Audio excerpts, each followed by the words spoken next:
What is up, YouTube? My Cowboys family here, bringing you guys the latest update on our very own Dallas Cowboys. And of course, as always, thank you so much for joining us here tonight. Take a second, hit like, subscribe, hit that notification bell. Follow us on all social media at MyCowboysFamily, and of course, hop in the Discord. The link for that's in the description box down below. Yes, guys, thank you for once again a late show tonight here at MCF on a Hump Day Wednesday. But hey, we're ready to get some info on this opponent, on the Commanders. We saw on Thanksgiving. We're going to break down this offense. It's not that different than we saw on Thanksgiving Day in Big D. But now we're going to D.C. and we got to face the enemy there, and bring full force because this is a playoff game this Sunday afternoon. Keep that in mind. And baby, before we get to the news, info, and updates and all the rest, we got to say what's up to Stephen Moran. Thank you for summing it up. Appreciate you. Welcome to the family. And speaking of the family, let's who's been representing on the boards here, on all of our multiple boards for this week on the MCF side of things. Thank you very much to the sponsor of the week and the membership gifting king, who, by the way, had some pre-stream love to drop as well, Jason Renfro. Yes, much love to Jason Renfro. Took that sponsor of the week, trying to go back-to-back on that and also on the membership gifting board. Because right now, he's in the middle of the pack there. He's first on the overall board, trying to go double it up on that sponsor of the week, back-to-back like our 90s Cowboys. But he is second right now on the gifting board because Bootzilla is the number one gifting guy this week so far. So he's coming for that crown, Jason. So letting you know. So that's how that's shaping up. Don't forget that Cash App crown, the king of the Cash App. And he's going at it back-to-back like our 90s Cowboys. None other than the guy that you know why he's here. Mr. Snug X. Woo. Much love to Snug. Appreciate him. And will he go for a three-peat? Well, right now, a couple drops happened last night, I do have to say. First off, Mary Alvarez in the star-level membership. She's back in there. Much appreciation to you. Jason Renfro, last night, dropped a $10 holler post-stream after dark. Dropped two pre-stream drops here. $1.36 Cash App and a $1.03 Cash App. He said, let's get that 6 and beyond. Go Cowboys! Much love to Jason Renfro, who's pretty much, trying to come for that top spot on the board. But currently, there's a leader up there, and it's not Jason Renfro. It's not Snug X. It's Gloria. Oh. Gloria. Yeah. Shout out to you, Gloria. Yeah, she jumped wires. She jumped everyone right now in first place currently on the Cash App. I think that I know Wires in second, and Jason's a close third, so the battle will continue. We'll see what happens. Gloria currently has the lead on the Cash App, coming for that crown. Maybe she'll be the Cash App queen. We'll see what happens. Appreciate you, Gloria. Much love to Snug. Much love to Snug X, Jason Renfro, everybody on those boards. And also, let's not forget the man from Hawaii. 15-week, best ever streak as our sponsor of the week. But this time he's representing right above there at 19 points still to his name, Mr. Mark Hovsepian. So much love to him. Let's have some more good discussions, Mark. Come on down. And also, I want to know who's getting down here with the with the support to the channel, right? Whether it is super chats, 2 pre-stream drops, like I said, Jason Renfro with his $2 holler saying "Go Cowboys now and forever." Go get that 6 and beyond. Hey, we're on that path, right? Dwayne Broussard, the top dog himself, with a $4 holler saying, "Here we go." Here we go. Go Cowboys. Let's go Cowboys. Much love to the top dog, Mr. Dwayne Broussard. So there's super chats. We talked about the thanks button. Of course, there's you jump into membership like Mary Alvarez. You could we had a pre-stream message actually in the membership there from Mr. Daniel Berry Sports Highlights. Who's a Rams fan. Go Cowboys. Yeah, we're gonna say go Cowboys. That might be our opponent this week, the Rams. I'm sorry, next week in the playoffs. We'll talk about that tonight. So. Got to shout everybody out in the membership side of things. We'll get to that in a minute. Gifted memberships, the thanks button, the super chat. But there's 4 other ways. Fall on the Cash App side of this thing. Of course, you have the Cash App, money sign My Cowboys Family, the Venmo at My-Cowboys-Family, the regular PayPal link, and last but not least, the Streamlabs link, which lets your comment show up on screen just like a super chat. Yeah, by the way, Gloria gave through PayPal, so see how it falls to the Cash App side of things. She's also up on that board. One of the top people on the board right now here in top 5 crew. So appreciate everybody, all of you. And baby, let's do the nightly membership shout outs. But before we get there, one of our star level members just dropped a little gift for one of our family members in the chat. That's right. Congrats to that guy from Texas. Oh, him? Thank you so much, Jason. He won? Renfro. Oh, boy. All right. No, that's all right. We got some some post-stream back and forth, but he loves us here. So, again, much love to that guy from Texas. And, and Jason Renfro, much love to you for dropping that love. He's now at 4 gifted memberships, 1 back and a tie from Bootzilla. And, of course, Jason Renfro keeps his lead on the overall board currently in first place. So trying to go for that back-to-back sponsor of the week. So as we were saying, we mentioned all these different ways. Of course, we also got to mention the nightly shout-outs to the star level membership and the over everything level membership. So, baby, who's in the crew? Thank you very much to Skeptical Fan, Jason Renfro, Lincoln Kane, Mary Alvarez, Andy Potched, Marissa Sparkle, Dwayne Broussard, The Lunatic, and over everything, C. Bass. Much love to all of you guys, and also much love to everybody in the house, in the chat. Ready before we kick off this stream, get all the news out there. Who's in the house tonight watching, talking, discussing Cowboys with us? We have Juan Carlos in the house. What's good with you? Of course, the man Jason Renfro, The Lunatic. Thank you so much for being here. Puro pinche Cowboys. And, I'm going to be hearing from him soon, I think. So the Rams are trying something there, right? What are you supposed to do when you basically have no one to protect your quarterback, right? Brendan James in the house, and hey, saying similar things. Maybe Kansas City rest their starters too. Thomas Garrett, the superior Garrett, he said, I'm listening to y'all and packing at the same time this time tomorrow night. I'll be heading to Washington for that Cowboy Commander game. Into enemy territory, representing that star right there. And what I call it, a playoff game. I call this a big playoff game. Oh, absolutely. By the way, I know you're shouting everybody out, but I'm shouting out another drop by Mr. Jason Renfro. He dropped a $1.60 holler. Ooh, thank you, Jason. And I go Cowboys as he's moving on up the board in the Cash App side. Still claiming that top spot currently on the overall board. Let me see. We have 28 Alice in the house. Always go Cowboys. Alice, Mike Aldana, much love. House Nelson in the house. He said, I just realized I don't even know what the new owner of the Skins looks like. Is Dan Snyder secretly controlling the team from a mountain base like Dr. Evil? Is MCF trying to warn us? I'm telling you, I can't say Isn't it out Magic loud. Johnson like one of the owners or something? Magic Johnson, one of the owners. One of the minority owners in that, But, I forgot the name. He's a millionaire, billionaire or something of another. How rude calling him a minority owner. Oh. You know what that means, though, right? Anyway, Dallas Cowboy fan, what's up? Of course, I'm making a joke. Anyway, C. Bass dropping those emojis. Guys, drop them if you got them. Dwayne Broussard, the top dog himself, big thumbs up to you as well.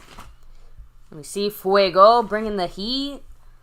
We have Clark motherfucking Kent. Hello and hi. Thanks for joining us here. Chuck Pridgeon.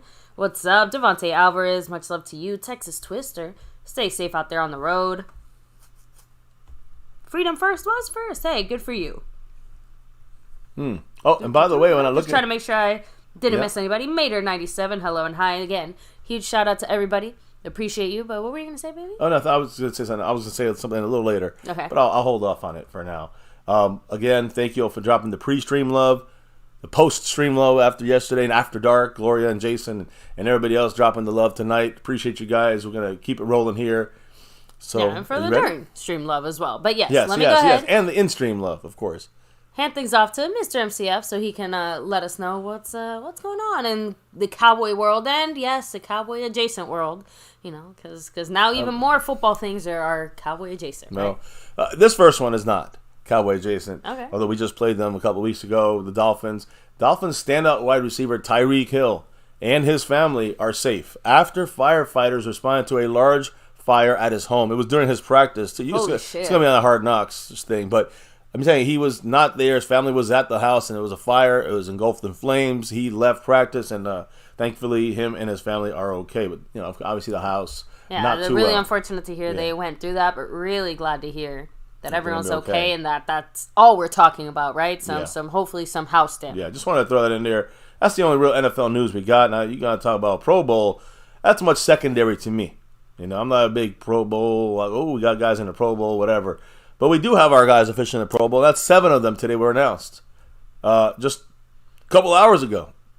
I think it's just because, unfortunately, the Pro Bowl has been seen as like some sort of very shitty consolation prize for not making the Super Bowl or whatever. So, yeah, it's just, if we're doing what we're supposed to do, this is exactly where some of our players should be ending up. So, but it's still nice to see them properly represented. Yeah, I mean, here they are. You see the names on the right. You see the pictures and the names on the left. The Cowboys 2023 Pro Bowlers, it's going to be, of course, done in the end of January here, near us here in Florida, or Central Florida. So, in 2024, but the Pro Bowl will be here, and the goal is obviously for the Cowboys to not appear and be unavailable for the game. Not by injury, but we want to see them unavailable because of being in the Super Bowl. Yeah, sorry, we have a previous engagement. Yeah, that's what we like to see. That's what we want to see, and hopefully, we don't have to see in our Cowboys. We can make this Pro Bowl. We don't have to see them there. We had 7 guys named to the Pro Bowl. As you can see, Dak Prescott, quarterback, 3rd Pro Bowl for Dak Prescott. 3rd Pro Bowl. So congrats to him. Then you see CeeDee Lamb, wide receiver. His 3rd Pro Bowl as well. But the difference is he's actually a starter for the Pro Bowl. Dak is a backup.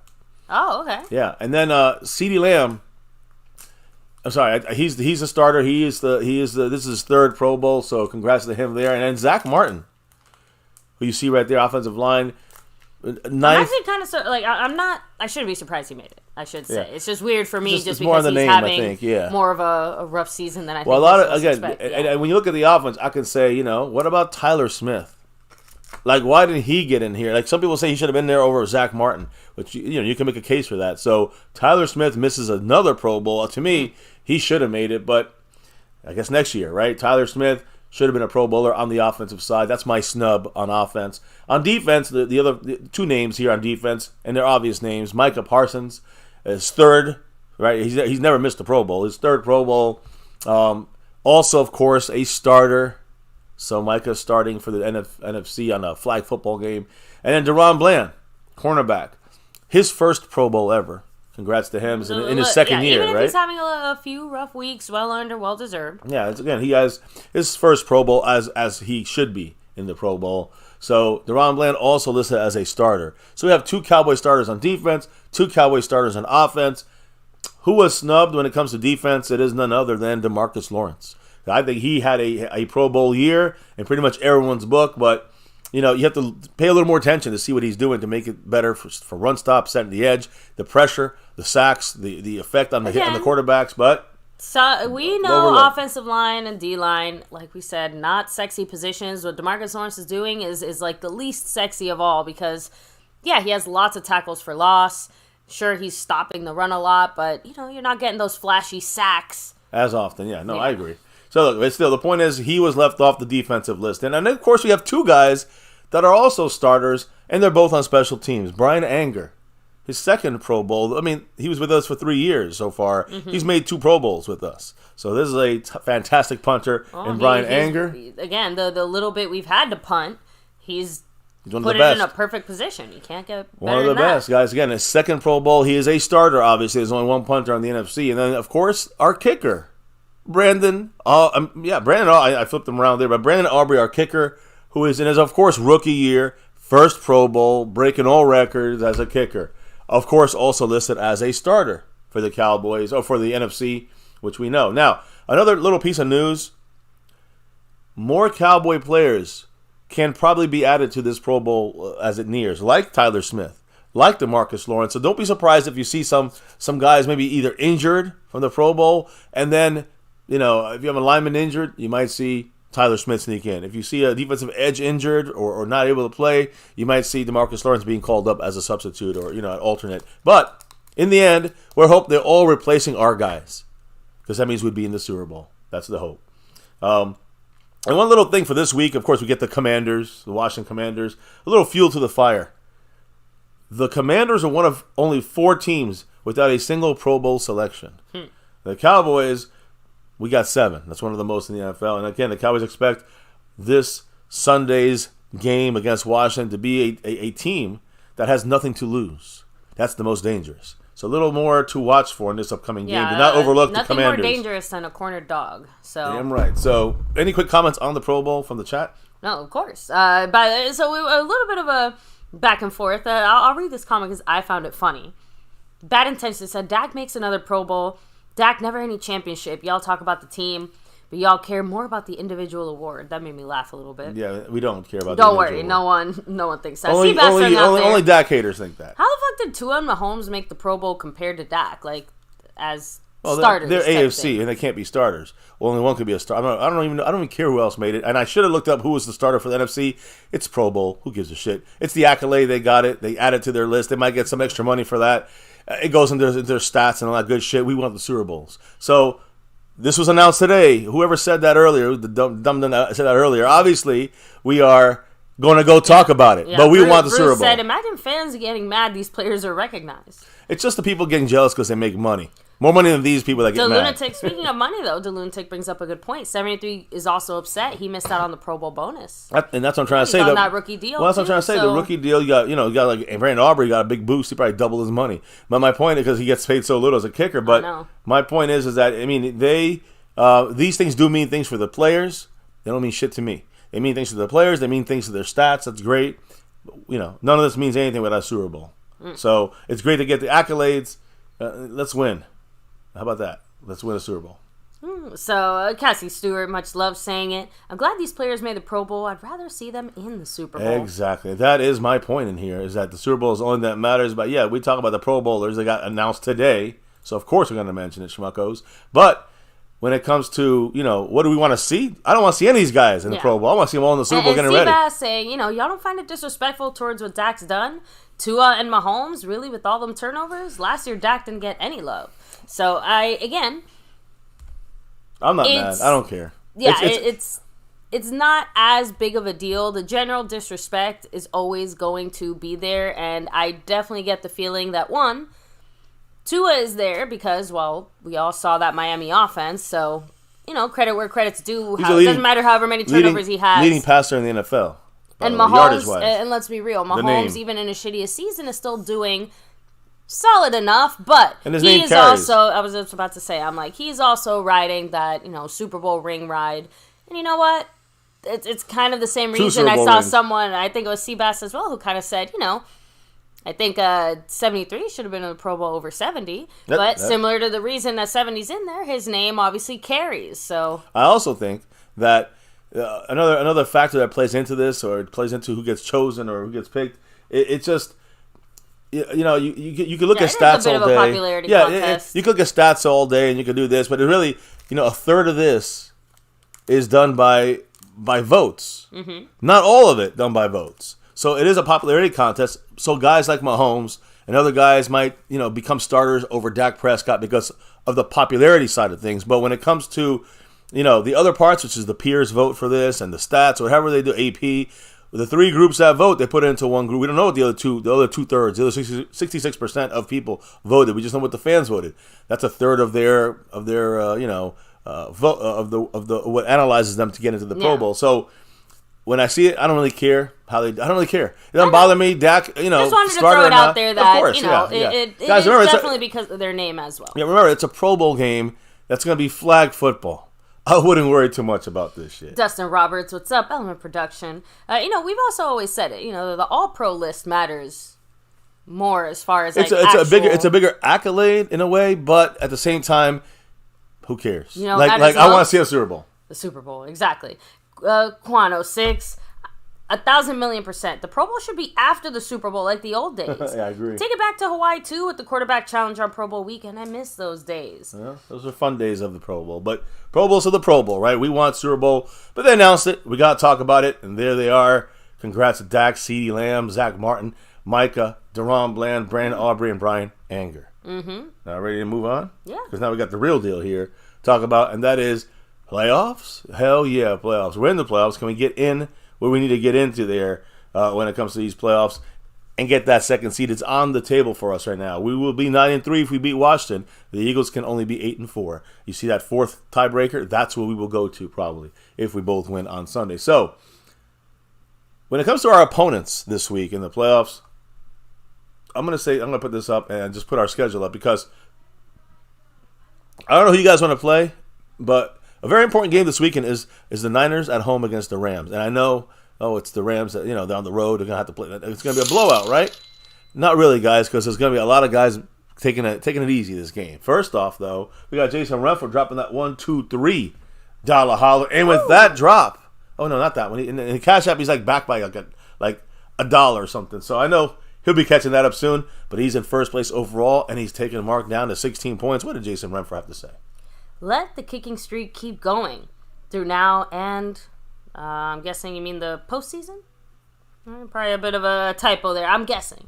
Let me know, Jason. But yes, let's keep that kicking streak going as long as it can go. Come on, Brian Aubrey. Do not let us down.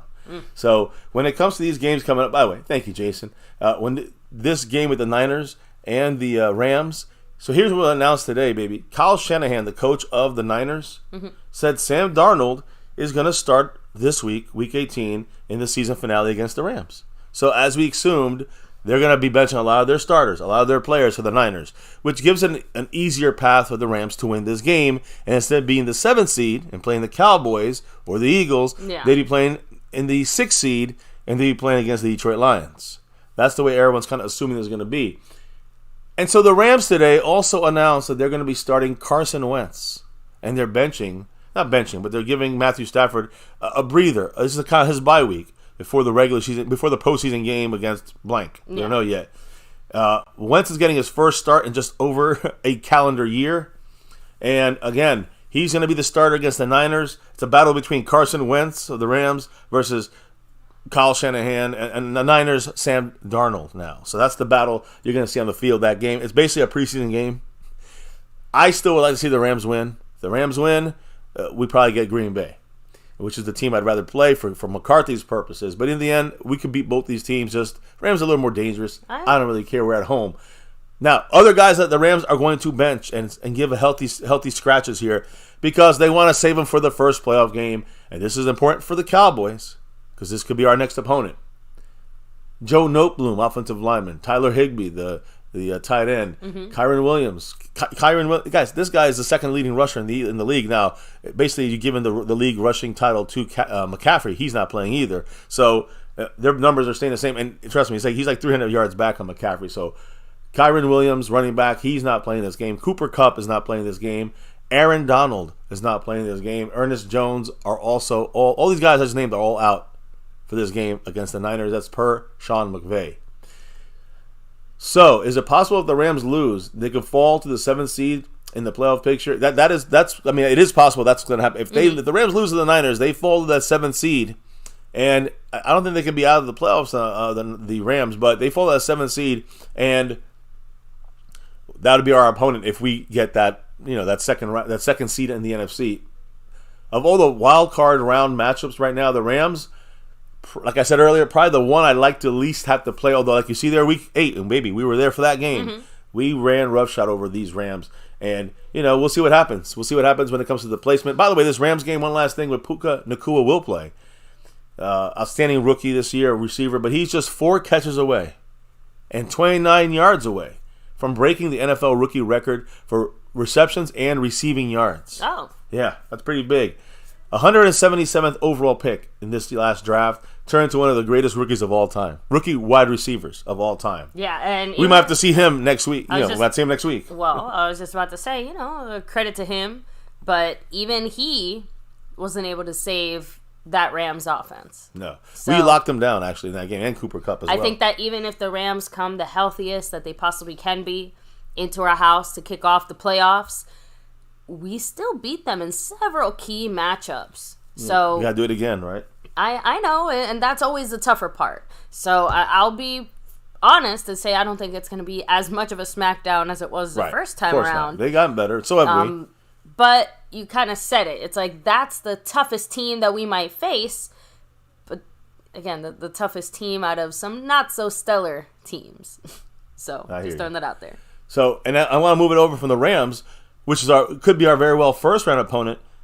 And if we win that game against whoever we play in the wild card round, if we're the 2nd seed, we'd be getting another opponent. It could be the Eagles or the Detroit Lions. Both of them would have played us already, and both of them would have been, and played us both in Dallas. Yeah. We beat them both. But we just played the Lions, of course. Aiden Hutchinson, who got 3 sacks in that game, said this about the ending of that game against the Cowboys. He said, quote, "This is only going to motivate us. If we play Dallas again in their place, there's so much confidence knowing that we should have won that game. So they're taking it personal, so to speak. And if they get back to Dallas in that second round, they're going to remember these plays. Hopefully they remember it, because hopefully we should beat them by more. So hopefully the Cowboys remember how close they came to getting their asses handed to them in their own house. To letting this game slip away, and we got help from the refs, but again, mainly hurt from the refs. I would say hurt by the refs with that tripping call. But anyways, we could have played a much better game. Forget about the penalties. Now, I'm on Ross St. Brown, wide receiver for Detroit. Mm-hmm. He said this about going into the playoffs, but then also maybe meeting the Cowboys in there. He said, quote, "I just want to run through a brick wall. I'm ready." So they are ready.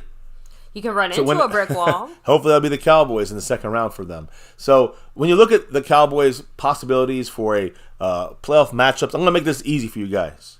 All right? Really easy. A lot easier than yesterday. If we're the second seed, we win our game against Washington, we play Green Bay. If Green Bay wins, even if the Rams win. Okay. Green Bay wins and the Rams win, we play Green Bay. Okay. If the Rams lose but Green Bay wins, we play the Rams. Okay. All right? If the Packers lose, Green Bay loses, and the Rams lose, but Seattle wins, then we play Seattle. We play Seattle. Now, if New Orleans wins their game, and then Seattle loses, Green Bay loses, and the Rams lose, we play the Saints. So if all those three teams, you're going down the list, Green Bay, Rams, Seattle, if they all lose and New Orleans wins, they're the 7th seed, and we play New Orleans Saints. If New Orleans also loses, or Tampa Bay also loses, either team loses, Seattle loses, Green Bay loses, and the Rams lose, we play Minnesota. Those are the fucking teams we play. Those are the only teams we can play. Remaining on, for after this week 18 game. So there's a lot of teams we can play. A lot of them. And we'll see what happens here as we follow them throughout, not Saturday because there's no NFC games, but on Sunday, early games, we'll know a lot more in the evening there when we kick off our game. And if we're the number 5 seed, if we lose our game and the Eagles win their game, that'd be disastrous. But our opponent would be Tampa Bay if they win their game. That's it. They win the South. If they lose and New Orleans beats Atlanta, then we play New Orleans as the 5th seed. We're the 5th seed, and they would be the 4th seed. We play at New Orleans. And, of course, you flip it around. The Falcons beat New Orleans, then they win the South, and we play Atlanta. Again, Tampa has to lose. Atlanta beats New Orleans, and we play at Atlanta as being the 5th seed against them, which would be the 4th seed. That is the way shit plays out. I'm not sure if, everyone kind of got the hang of that, but this is a quick little layout of what we got in front of us after this very important, to me, playoff game. So now, moving on from that, I should bring up the picture from yesterday when we had Dalvin Cook, as a Cowboy, right? He's a free agent. He was released yesterday. We have to wait officially tomorrow to see if he cleared waivers. We don't know if anybody had a waiver claim for him. Nothing has been announced. So Dalvin Cook, running back there, cut by the Jets, former Viking. A lot of people are saying Cowboys should be knocking on the door. We talked about this yesterday, the good and bad about it. The zone blocking, that's an issue, the zone-heavy offense. But we might not have to use him in that way. We have Holler that can do that. We need him in the inside for the short yardage stuff. Again, I'm going to reiterate that game against Miami. If he's a good receiver and he's also a good pass-protecting blocker, a good pass-protecting running back, you have him in the game, he can catch the ball. And he would get the touchdown that Pollard did not get on that play against the Dolphins. So those are the ways you use Dalvin Cook if you bring him in. You don't use him in as your number 1 guy. That's the key there. If you use him as number 1 guy, it's not going to be a good fit for the offensive scheme we got. That's the way I see it. So, again, if he clears waivers, there's going to be teams that are interested in him already. And I got some names for you guys. There's at least one team that has potential interest, but down the road on the practice squad kind of mindset. And that team is the Baltimore Ravens. They're trying to see if they can add a power back over there. That makes sense. They're a team running for this playoff, for the number 1 seed in the AFC. Not even that, but the way that they run their offense, I could easily see Cook fitting into that, I think, a lot more smoothly than I see him fitting into our offense. Not because they're somehow so much better. It's just the way they run it. It's more about using that RPO with Cook and someone that could pound you like Cook, and then Lamar Jackson, who of course can run all around you. So it's interesting. They're trying to see, maybe the Ravens are one of the teams that are looking to put them on the practice squad, but maybe the other team that's looking to put them up there are the Dallas Cowboys. Officially, and this is due diligence kind of shit now. Keep that in mind. Good. But the Cowboys are the other team that are again. Is this just another using of the star? We're repping it here, but are they using the star? Maybe, I don't know, but supposedly the Cowboys are, quote, considering to potentially add Dalvin Cook. They're still evaluating.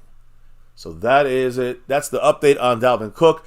Even our head coach was asked about this, guys. Today at his press conference, McCarthy was asked about any potential interest in veteran running back Dalvin Cook. McCarthy said, quote, those are questions you are always visiting with, and so forth. Obviously, I have a tremendous amount of respect for him. Played a number of games against him when Dalvin was in Minnesota, of course, in the NFC North, in the same division when he was at Green Bay. He said, quote, I have great respect for him, end quote. You know what I didn't hear in there about if he had interest? There was no answer of no. There was no inclination that we're not interested. It was just like, no, he's a great player.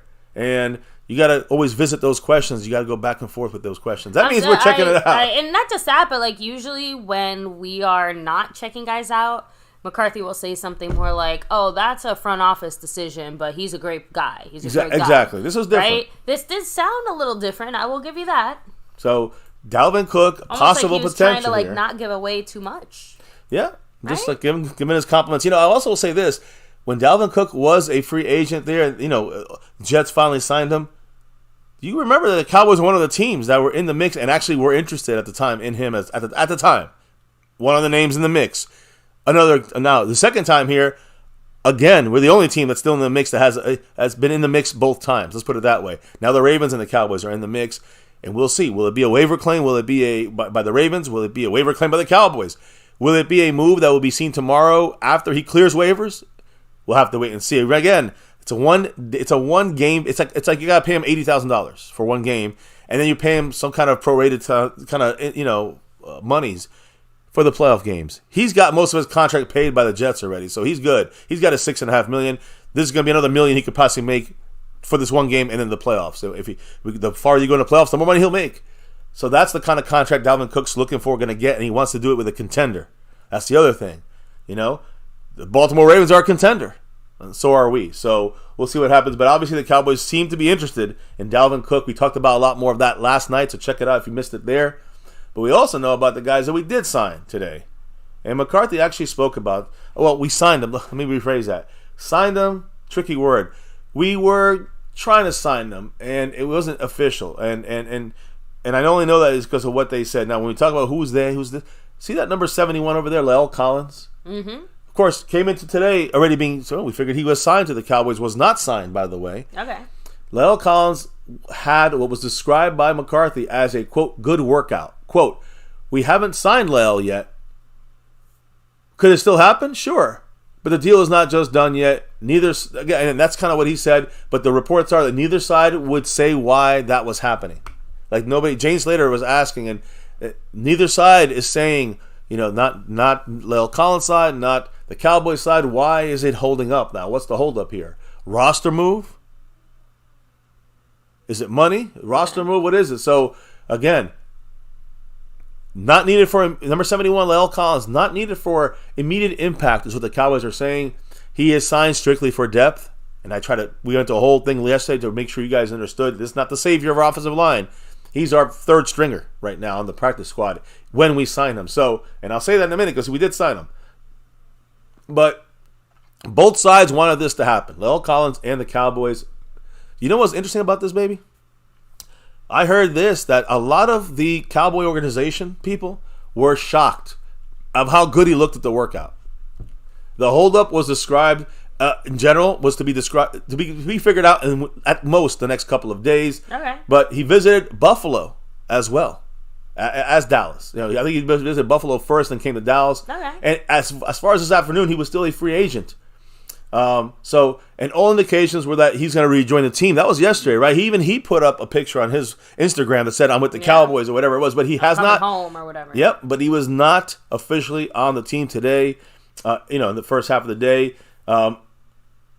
And then McCarthy also said, quote, he looks great, but we're still working through some things. We can revisit this tomorrow. So it sounds like the Cowboys are almost getting some roster move stuff done. McCarthy said, it sounds like more of a paper shuffling situation than any kind of physical hold up or great workout. Just the pays his practice squad, so more of a roster move thing. And then he also mentioned the fact that not just La'el Collins, baby, but The other guy who worked out yesterday, Damian Wilson, linebacker. He said that, expect him to be signed too in the next day or two. So, again, neither were in practice today at all. Neither of those guys. And the guy I'm talking about is number 57, by the way, if you didn't know. That's Damian Wilson, former Cowboy linebacker. We talked about how long I'm not going to go through the whole list of what they did. But at the end of the day, baby, Cowboys finally signed number 71 and number 57 over there, or at least whatever numbers they are now. They're going to be different. So La'el Collins this evening reached an agreement on a contract officially. He's back in Dallas, and he's preparing for a playoff run with the Cowboys. The Cowboys also signed number 57 in your picture here, linebacker Damian Wilson to the practice squad. Veteran linebacker now, many years in the league, 3 with us, a couple with Kansas City, a Super Bowl ring or 2. Former 8-year vet. He's a 8-year veteran and a 3-year vet with the Cowboys. Is back in Dallas on the practice squad. Both guys on the practice squad. But we also signed 2 other guys, believe it or not. We signed a running back, and not Dalvin Cook. Running back, SaRodorick Thompson. And we also signed we signed a wide receiver named Racey McMath. Yeah, that's his name. Wide receiver, Racey McMath. Not joking. But that's definitely a name. That's definitely a name that is... It is a name. Racey McMath. Ooh. So the thing is this, guys. When you look at SaRodorick Thompson, a running back, the word is, first of all, he's from Irving, Texas. He's an Irving, Texas native. And a former Texas Tech Red Raider. Returning back to Big D here.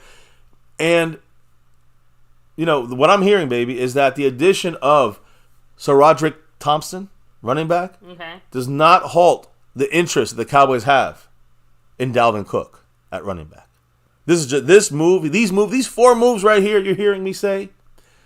SaRodorick Thompson at running back, that is like our 8th string running back on our practice squad. Racey McMath, wide receiver, he's our 10th fucking receiver on our roster. Nelson, right? That's the same thing I thought of when wasn't it Australia or something? Like they wanted somebody to name their boat, and they had a boat naming contest, and the name that won was Bodie McBoatface. I didn't know that. So that's the name that they had to name it, Bodie McBoatface. Parents named him Racey McMath. So he's on our team now. Both these guys, but again, both these guys, along with Damian Wilson, number 57 there in the past, and former number 71, La'el Collins. All 4 of these guys are signed to our practice squad. Nobody's here to save the day. This is not a Dalvin Cook move. This is not a move that I would... to me, guys, I talked about a guy I really wanted. It was not Dalvin Cook. It wasn't any of these freaking names and none of these guys. The guy, not La'el Collins or any of these guys. The guy I wanted was from the Detroit Lions. Defensive tackle that was just released yesterday, Isaiah Buggs. You remember me talking about Buggs? So Isaiah Buggs is a big nose tackle. He's not movable. He's quick. I don't know what happened to Detroit, but he's a free agent. And today, guys, he cleared waivers. Great news. That means, we didn't put in a waiver claim for him, but no one else did. Now he's a complete free agent. He can sign anywhere. That's the move I want to see. We can get Dalvin Cook if they want, but I want us to bring in Isaiah Buggs to add another piece in the interior behind Hankins in case something happens in the playoffs. Do you really want to be left with Mozzie Smith that has to come in there and pull up some snaps or get some work in the playoffs? Or do you want to get a guy who's a veteran guy who obviously is a good player doing what Hankins does, exactly what Hankins does? You want Isaiah Buggs. He cleared waivers. Cowboys, I don't give a fuck about Dalvin Cook right now. Bring in Isaiah Buggs. He's a free agent, formerly of the Lions. When it comes to these 4 names I just mentioned, I'm saying again just for fun. Okay. La'el Collins, yes, even La'el Collins, who just came back, hasn't played in a year. La'el Collins, Damian Wilson, SaRodorick Thompson, running back, and Racey McMath, wide receiver. These 4 guys are emergency only. They're not to play in the regular season. Some people are asking, when are we going to see these guys? Never. You're never going to see these guys, and that's the hope. It's the same thing. Like the difference between a regular tire and a spare tire. Like if your tire goes out, you can put the spare on. It'll have enough in there to get you, to the shop or wherever you need to go. But you got 50 miles tops on that thing. You're not supposed to drive it on the highway. You're not supposed to take it at super high speed. I'm just saying, manage your expectations when you have a spare tire on your car. That's the point. These guys are spare tires. And listen, keep that in. I'm just saying, because I don't want people to be disappointed in the same way that they were when the Cowboys signed Martavius Bryant and everyone was expecting him to be a brand new tire when he wasn't even the spare tire. He was like, he's the 8th spare tire, right? Oh, just throwing that out there. So, anyways, no, the thing is that I compare it. You compare it to tires. I'll compare it to. I think that Patrick Walker said this more. I'm trying to paraphrase it. My tires. well, no, it was about health insurance. It's kind of like that, or car insurance. Kind of like what you're saying about the car, the wheels. Do you ever want to use your car insurance or your health insurance? No, because it means probably something's wrong. Yeah, I don't want to, but if I have to, I'd rather have something I can depend on that won't cause me added stress in a already stressful situation. So, to me, that's what the Cowboys are building on the practice squad. Guys that you have to break in case of, you have to break out of there, the practice squad, in case of emergency. But that's the way it works in the playoffs now. Yeah, we're building a second team. This is the playoff way of doing it, building it through the new rules that we talked about a couple days ago about what you can do now in the playoffs. You can add all these guys. You can bring them up as many times as you want. You can add these guys to your active roster on game day for playoffs, and there's no limits. Fuego, take it easy. Bye, have a great Fuego. night. Bye. Appreciate you hanging with us here. And, Seabass said it. Martavius was exactly what MCW said he'd be. An excuse Jerry employed to appease the fan base. Yep. That's exactly right. The wife had it. The wife had it pegged. So I did also want to touch on one of the other things that people are commenting on. Just to make it clear, I don't think Deuce Vaughn is actually injured the way that, I'm just saying, like, that just seems like a roster move. Like, he probably... let's talk about it real quick. Broke a fingernail. Yeah, and they used that as the decision to, stash him on the IR. So, today, you guys remember, last week we had Matt Waletzko come off the IR, or he was going to be stashed for the year. He couldn't play. Same thing with Junior Fehoko this week. His last chance is to be activated to the active roster, or else he's got to sit out the rest of the year, which is a game in the playoffs. Fehoko hasn't played one game for us. So I didn't think we were going to bring him on, but the Cowboys said, no, let's do it. So for whatever reason, the Cowboys are bringing in defensive lineman Junior Fehoko, a rookie, from the injured reserve to the 53-man roster. And now, of course, like you said, baby, and some guys in the chat saying it, we had to make a roster move. Corresponding move means Deuce Vaughn, who I said yesterday would be the guy cut if we had to move somebody onto this team, like the 53-man roster. Well, he must have been one of the guys at the bottom of the list because injured reserve. Mm-hmm. Now, what's the injury? He's not even on the injury report. So I don't know what the injury is. That's what I said. It's a hangnail. Here, I actually do know what it is, but at the time, I don't know what it is. He's on the injury reserve. So it's a rookie-for-rookie swap. I guess the Cowboys figure for the playoffs, we're going to be able to use an interior lineman over a running back. Maybe the Cowboys are thinking of Sir Roderick Thompson or Dalvin Cook maybe in the mix. But I'm also going to throw out there that also maybe points to... good news for Rico? I was just about to say that. I'm like, the only way that we feel comfortable not even having Deuce is if at least somebody's physical running back body is there and available. Well, what if he tweaks his ankle again in the playoffs? Now we're back to the same situation. But the only difference is we have Malik Davis that can come on there. He's our third guy, Malik Davis. I think that's the bigger thing is that we can count on Malik Davis for the playoffs. We don't need Deuce Vaughn anymore. So, again, let me just say this. By swapping this situation out, that means that Deuce Vaughn, you know how long he has to be out for, right? 4 weeks.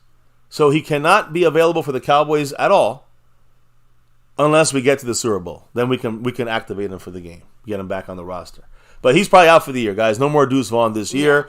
And even if we get to the Super Bowl, we're probably not going to activate him and put somebody else out. So unless there's a need or some crazy thing going down, a return situation. But either way, Deuce Vaughn out for the rest of the year until the Super Bowl, assuming if that's as early as he can come back. And usually even players don't come back from that after being on the IR.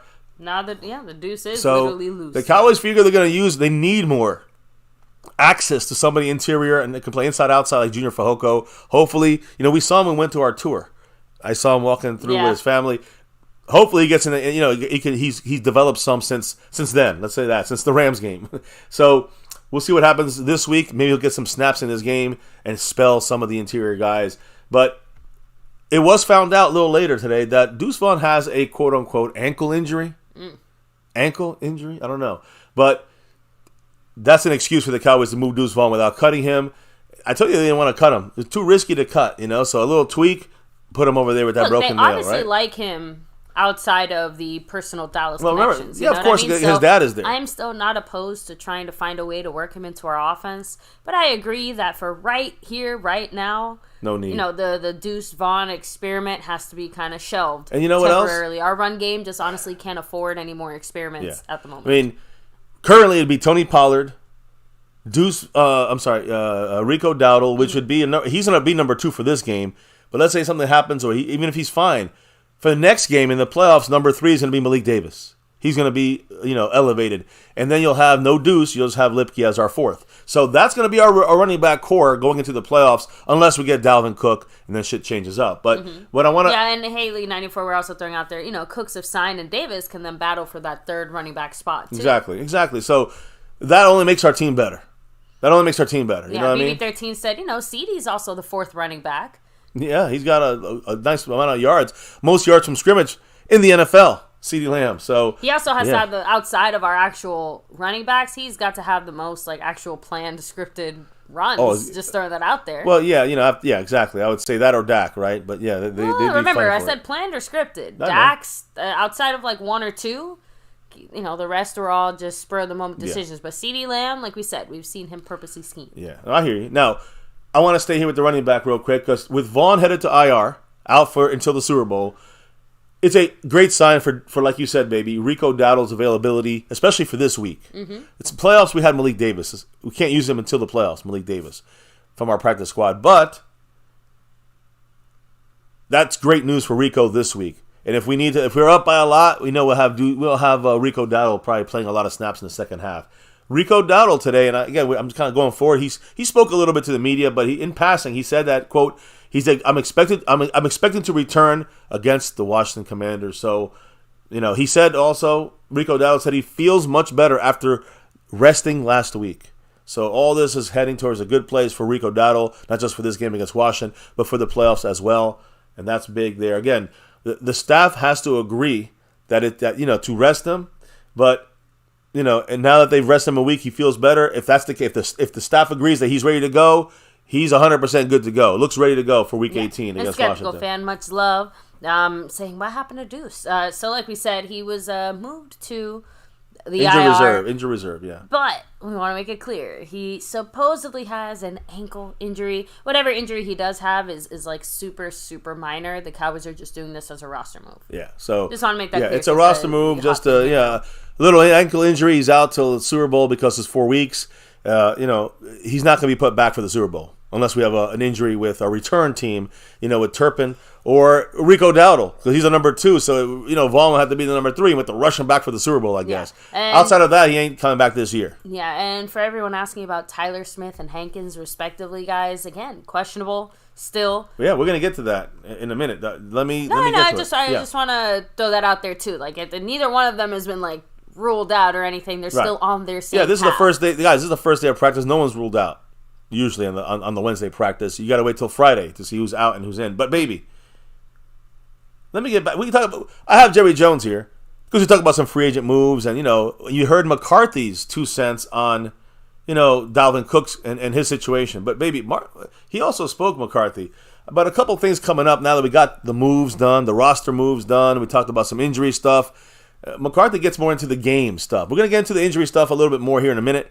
But first, let's talk about this Washington game and the importance of this. And really, McCarthy was asked today the difference between chasing the Eagles in the division, being a game back, or having to win tiebreaker in a different way. But now the Cowboys control our own destiny heading into the regular season finale. McCarthy, during the question, started to quietly laugh a little bit. What did he say, baby? He said, I'm laughing because I think you're trying to get me to say I told you so.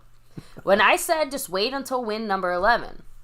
I don't want to be that guy, but I think it's a great reminder to focus on what's right in front of you.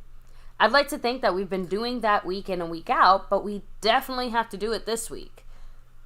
Now, I want to say something. Do you know what he's referring to? McCarthy is referring to, plain and simple, McCarthy's referring to the fact that he was talking about getting ready for the 5th seed. Getting ready for the home game, for the road games. That's what he was referring to. Like the whole week last week, remember we complained about their attitude? Yeah. And he's kind of like, yeah, I know, they told you so. Like you shouldn't focus on that 5th seed, right? Almost resigned. Yeah. like we were accepting the 5th seed. That's it. And that's what the Cowboy coaches, I guess they were looking at what was going on this week at this moment. Of course they knew there's a chance we get that, but we have to rely on somebody else. So I understand that viewpoint. At the same time, I was a little upset with the fact that the Cowboys seemed, like you said, resigned. The way they played looked resigned the last 3 weeks. I guess Let's be real. took it a little bit differently. This is just my... But looking at the last 3 weeks, the way we played, it feels resigned a little bit, right? What's your thought? I mean, I agree. I'm the one who said it there. I'm talking about, I think he's laughing more in an overall general sense. What he's saying here, he's been saying since, like, week 1. Right? It's not necessarily a new thing. That's why I said, he's trying to say I told you so, because his whole philosophy is focus on the game that's in front of you. Everything else will work itself out as long as you go and win. Right. He's saying that the people, that the media was kind of like, we told you so. We told you, it was not a 5th seed set yet. You kept talking about 5th seed in road games when you still have the 2nd seed possible, which is I'm sorry. I think you might have misinterpreted that. Remember, he said, I'm laughing because I think you're trying to get me to say I told you so. I got you. That's the point. Right, keeping the game in front of them. McCarthy has been telling us this all along. That's what I'm trying to say. And McCarthy's not the I told you so type. He's just we're going to back up the things I've been saying. And let's be real. I mean, he kind of did back it up. That's why he said it's a great reminder to focus on what's in front of you. Right now, the thing in front of us is Washington. Beating Washington means that other opportunities, better opportunities, are going to hopefully be in front of us here. That's all that matters. So, again, just have to keep doing it. Whatever he's doing is clearly working in the grand scheme of things, right? In an overall general sense, because we're obviously looking to end the season, hopefully on a high note, and head into the postseason, hopefully on a high note. Yeah. So, just throwing that out there. Yeah, well, you're right. Yeah, again, I read that incorrectly, but he also, he didn't stop there. McCarthy actually kept going about, the Cowboys last year. Last year, the Cowboys lost the last game of the year in Washington. Even though we didn't have anything to play for, we had our starters. We lost 26-6 against Washington last year. We better not see anything come close to that. And he was asked, what did you take out of that game? You guys still kind of referring to that game as like a reminder? And he said, quote, it'll be part of our cut-ups, absolutely, especially with the weather that we may be getting. We will talk about all those things because the weather it was kind of like last year at that time. It was a little rainy, a little cold. Yeah, again, that's what happens when you're playing December/January football. You know what I mean? You're not exactly getting the best. Yeah, I mean, and you look at the mindset for the playoffs, right? Of course, have a lot of playoff implications here. McCarthy said he received a bunch of text messages after the Eagles lost from people that, knew how it affected the Cowboy team. Okay. He said, quote, probably a better question to ask would be which players didn't watch that game. Nah. As far as the Eagles-Cardinal game. So all the Cowboy players were involved in that game. Kind of like your boy here, MCF, and baby, I know you're doing other stuff, but I called you in here and we watched it together. Oh, I mean, and we were screaming like the Cowboys won. It was fun. It should have been a live stream on that one, but I don't care about the live stream or nothing. I just wanted the Eagles to lose and give us just that opportunity to take that 2nd seed. Yes, it was fun, in between the MCW cleaning, right? No, I'm just saying. The cleaning session. It's not that. I was just trying to think. I'm like, what was I doing? Back and forth. And I'm like, oh, yeah, that's right. I was cleaning up the kitchen. So. Yeah, family, They had... Life. Yeah. Well, they had come, So, anyway, look, the McCarthy wants to come clean the kitchen for me so I can sit and watch the game. McCarthy's Head on down, McCarthy. McCarthy's he's only going to eat in the kitchen and make it a little dirtier. Right, so, exactly. Listen. So, get out of my kitchen, McCarthy. And also, you got to remember... I'm referring this back to a quick quote I guess I remembered from Dan Quinn that was said earlier in the week. He said, quote, you recognize when moments come. And I think any competitor can do that. When those opportunities come, you take your shot and you make your mark and you go for it. So he's just trying to say, listen, we got our shot here, our chance here to take this 2nd seed. Let's go and grab it, Finally, when it comes to McCarthy, and he talked about the injuries. Before we went to the practice today, he talked about injuries. And McCarthy said, quote, I don't see Tyler Smith. Now, again, this is a very important, injury situation here that we got going on with the torn plantar fasciitis, right? Okay. Fascia. Fascia. I always say it wrong. That's all right. You're used to saying fasciitis, but that means like an inflammation. Okay, yeah. Plantar fascia. Yeah. Fascia. Yeah, the actual muscle. I know. The actual muscle is called the plantar fascia. Yeah. So that's Tyler Smith. McCarthy said, as far as him practicing, what's the plan? McCarthy said, quote, I don't see Tyler doing a lot today. He's doing well, though.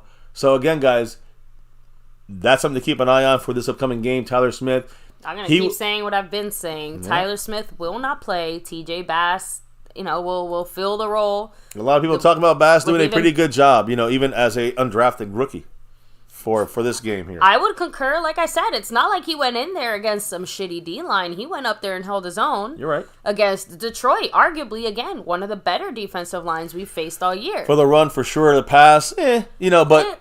yes, but obviously, but still. Bears mentioning. Yeah, so of course. I'm assuming an entire week of, preparation and practice. But let's be real. The Tyler Smith situation is exactly why we're talking about guys like La'el Collins possibly joining us once more. Yep, a guard option for us there in the playoffs, if needed, kind of thing. So McCarthy said that Tyler Smith is going to be, with that foot injury, with the rehab group today, which you'll see I'll talk about in a minute. He was. McCarthy also says and spoke about another guy who we need back as soon as possible for every game. McCarthy spoke about number 95, nose tackle, defensive tackle, Jonathan Hankins with the ankle injury. Missed 3 games after that Eagle injury game. He got injured there. He's, according to McCarthy, expecting him to take limited reps today, which is a big upgrade for him with the ankle/knee injury. And like McCarthy said, expected to resume practice today as a limited participant, being limited. And it will be Hankins' first action on the field since suffering that ankle injury on December 10th against Philadelphia. So, great news for Hankins. Just being on the field, being able to be limited, first time back on a football field since December 10th, that's a big plus for our interior run stopper and Jonathan Hankins, a guy we need.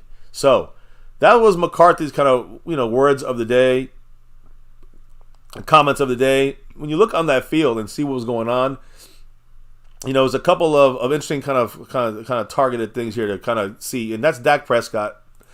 I will say one thing about him. Some people are talking about maybe he's on the injury list. I didn't see that, but he was not wearing cleats today. That's the report. It's weird he wasn't wearing cleats. He was wearing shoes without bottoms. I don't know. Was he kicking? I don't know what the hell was going on there, but maybe as far as like a sort of a rest day. I don't know. That's why I was looking at the practice report, but he wasn't on there.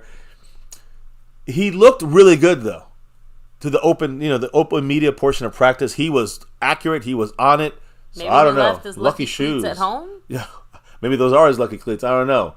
Then we have also looking on the field. Maybe they're invisible cleats. We just can't see the cleat part. Oh, the guy right behind them, Tyler Smith.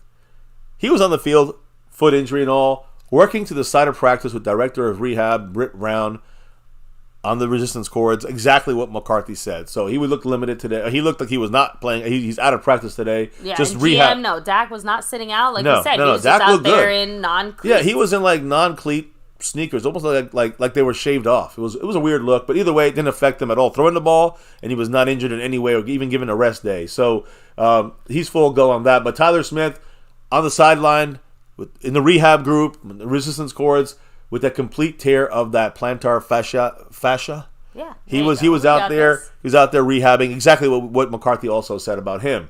Bruce said any shoe is a cleat if you believe hard enough. I guess if you think about it, this might be spikes coming out. Oh. The thing is, you also had Rico Dowdle, who McCarthy and by with that Deuce Vaughn move, we expect.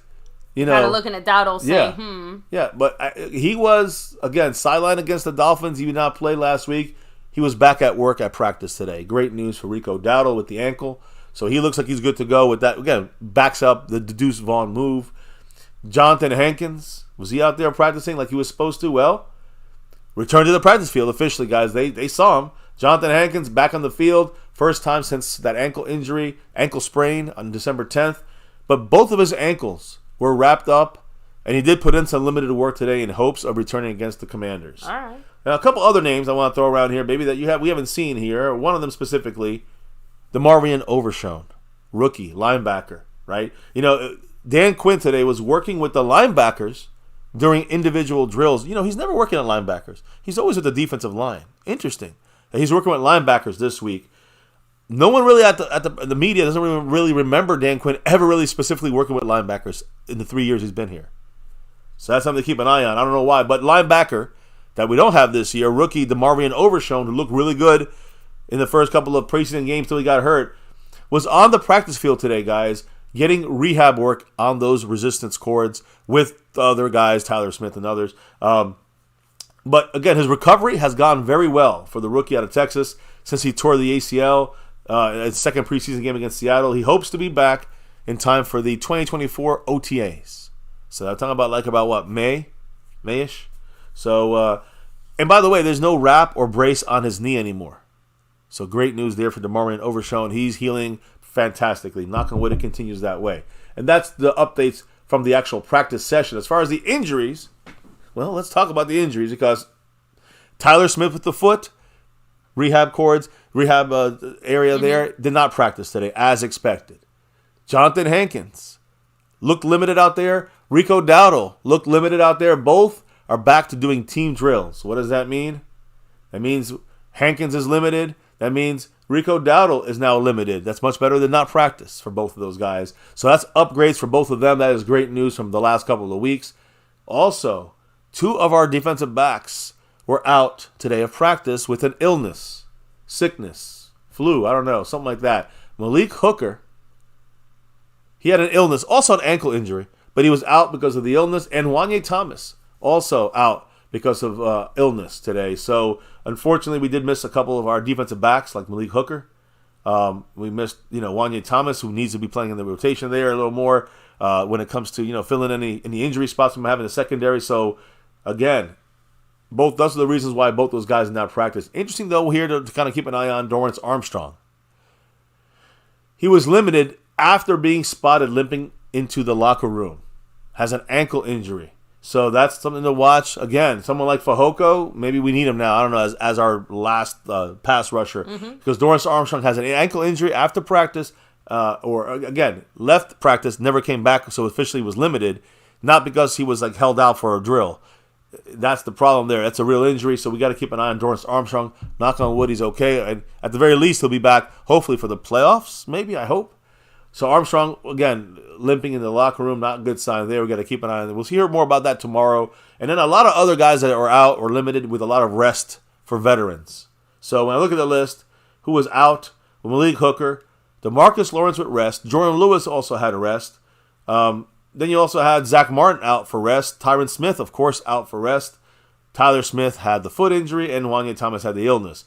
Who was limited in practice? Dorrance Armstrong with the ankle. It looks a little worse than maybe the usual limited way we think. Rico Dowdle with the ankle, who's on the upswing there. We had Stephon Gilmore, who had a rest. He had a rest day, veteran day, but was limited. He did participate in some practice.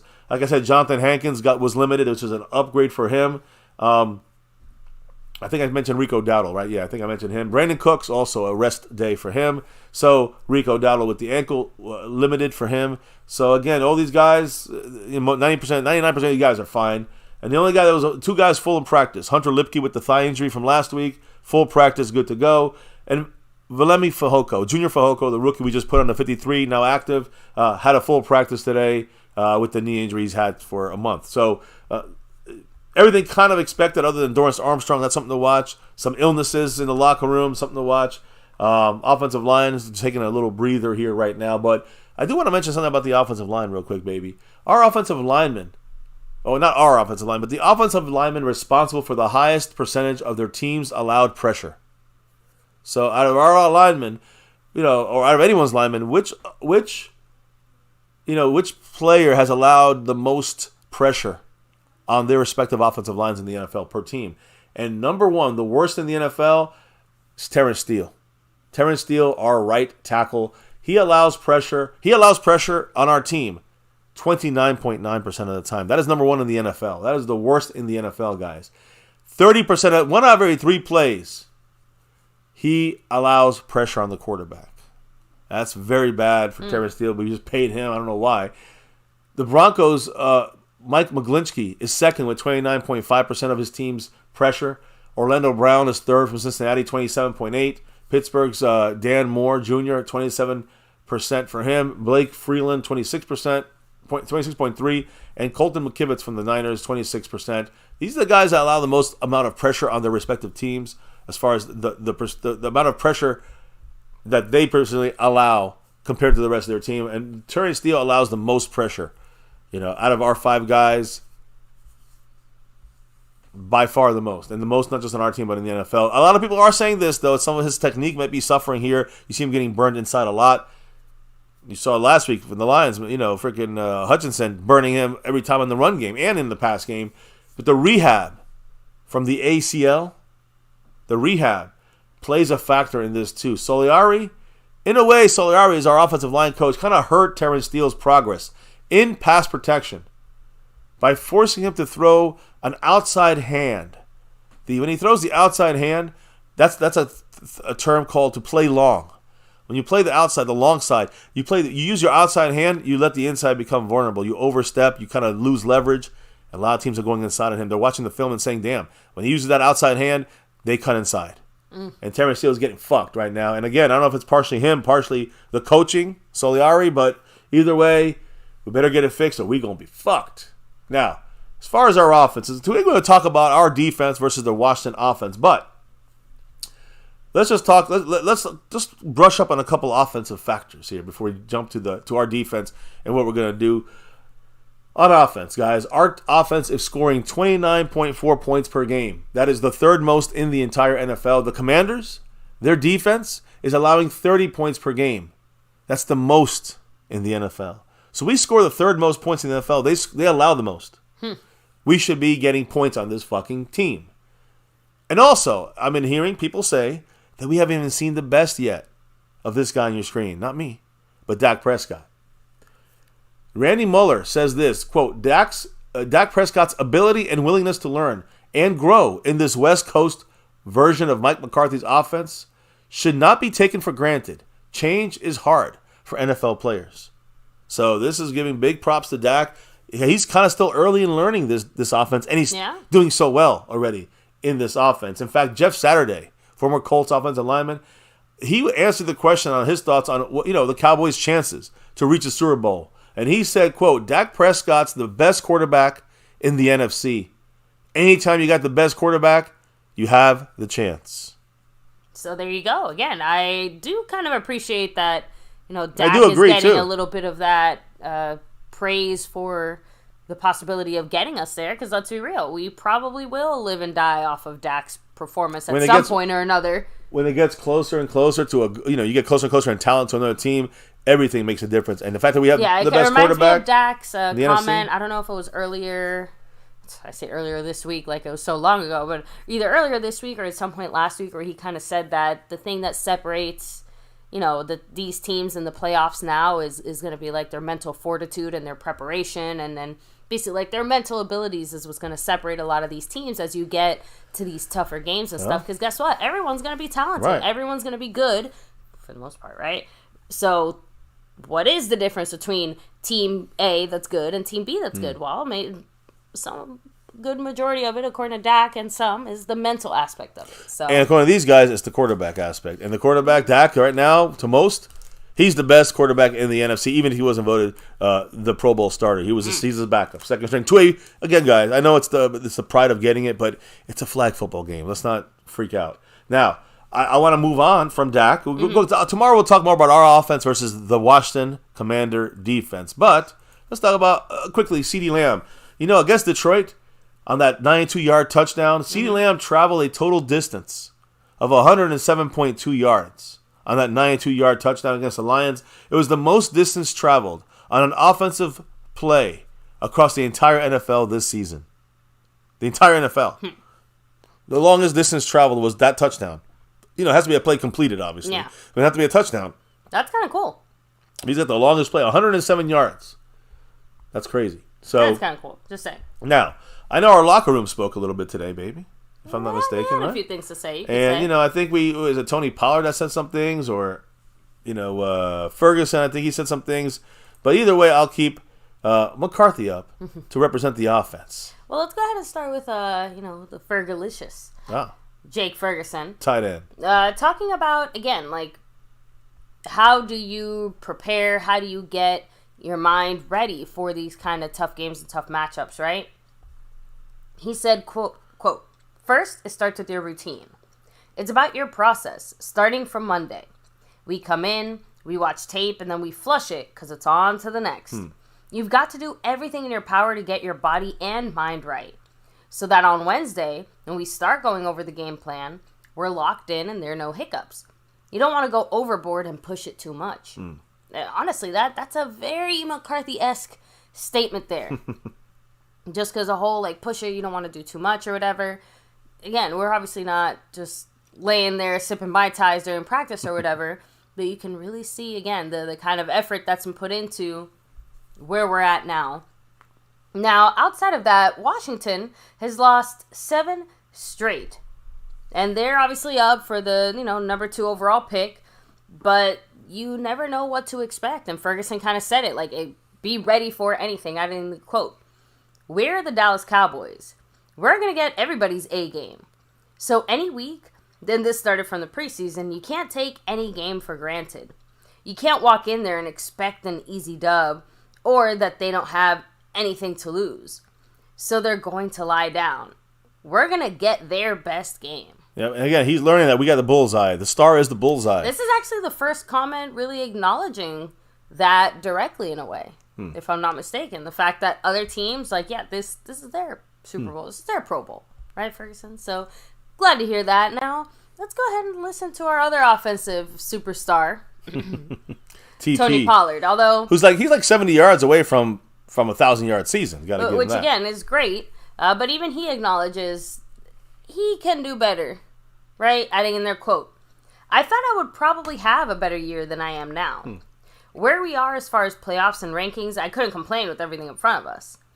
I would say just trying to get more at-bats at the plate, get more repetition for the O-line, and get a feel for how the defense is playing things and, just getting into a rhythm. The only thing with Pollard, if we're in a game on the road against San Francisco or who knows who, if we're the second seed, the only game we could be on the road for is San Francisco or the Super Bowl. But to me, it's always good to have a run game accessible. I don't want to rely on the run game, but we might need to use it sometimes, and we want to make sure it's still working. I get what Tony Pollard's saying, but more reps. Yeah, he was also, asked, like, what do you do to kind of keep yourself focused and keep your mind right during kind of a bad stretch? Let's say some not so great performances. He said, quote, praying at night, talking to God, just keeping my mental right, talking with my family, keeping my circle tight and good, and just being locked in is the main thing. So, hey, as long as that works for him, keep it going, Tony. Tony Hollard. Well, you call it, he hauls it. So, he has some high expectations for himself, adding in their quote, I hold myself to a higher standard. I try to be my hardest critic and my hardest judge before anyone else can. So I'm always hard on myself. I would say you're pretty much what you are. At this point, it's just about executing and everyone getting on the same page. It's one game at a time, so one game can definitely get everything going. So those facts. And he also was kind of asked as well, why not any more like big, why not as many big explosive plays? He said, I'm not sure, but the season isn't over. We've got a lot of games left to play, and we'll see. And the final comment here was actually on his health. He was asked, how you feeling? He said, I'm great. Ankle feels good. There's no nagging problems or anything like that. I'm ready to go. All right. So Pollard's ready. This offense, Ferguson and Pollard, that's our 1-2 punch after CeeDee Lamb and Dak Prescott. So hopefully we get them all going and rolling. And, I want to see the utilization of the run game. I want to see the utilization of Ferguson. Even more than we've done right now, because we've kind of fallen asleep a little bit the last couple of weeks when it comes to that. So I don't think that's it for the offense, right? Yeah. Okay. So I had already said that. Yeah, no, I know. So when we talk about this upcoming game, baby, the what the fucks, the Snyders, the Snyder commies, I guess, or just call them what they are, the Washington commies, Commanders.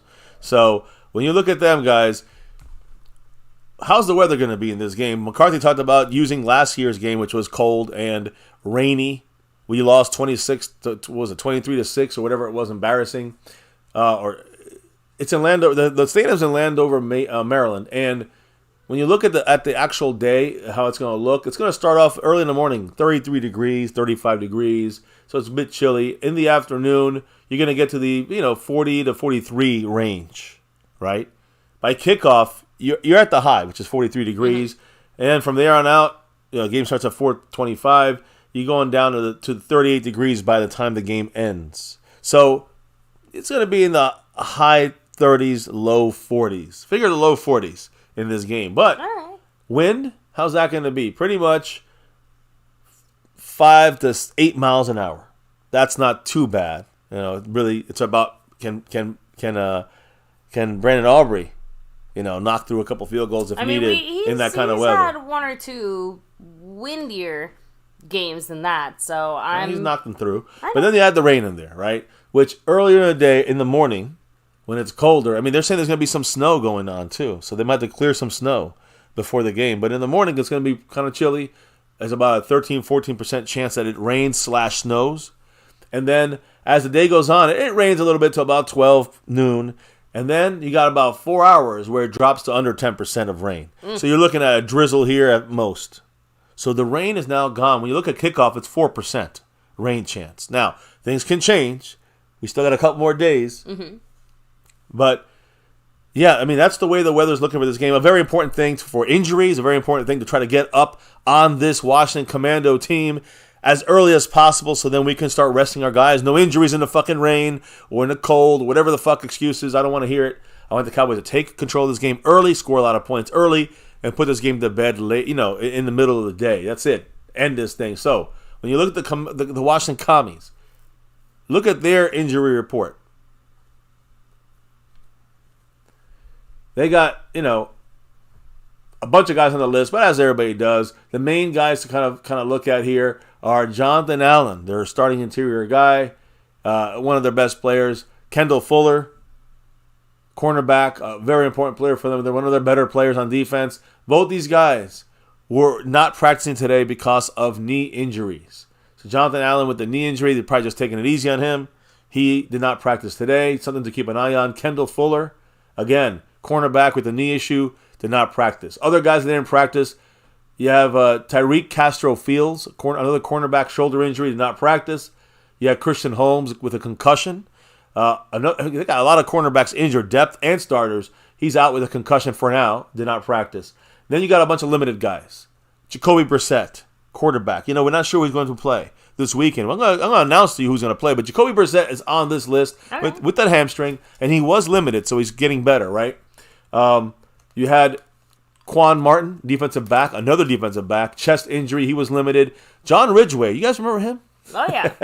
He's got a foot issue. He was limited in practice today. Benjamin St. Just, he's a cornerback also. He was limited with a concussion, so he's on his way back from the concussion. And you had Andrew Wiley, a tackle with an elbow issue.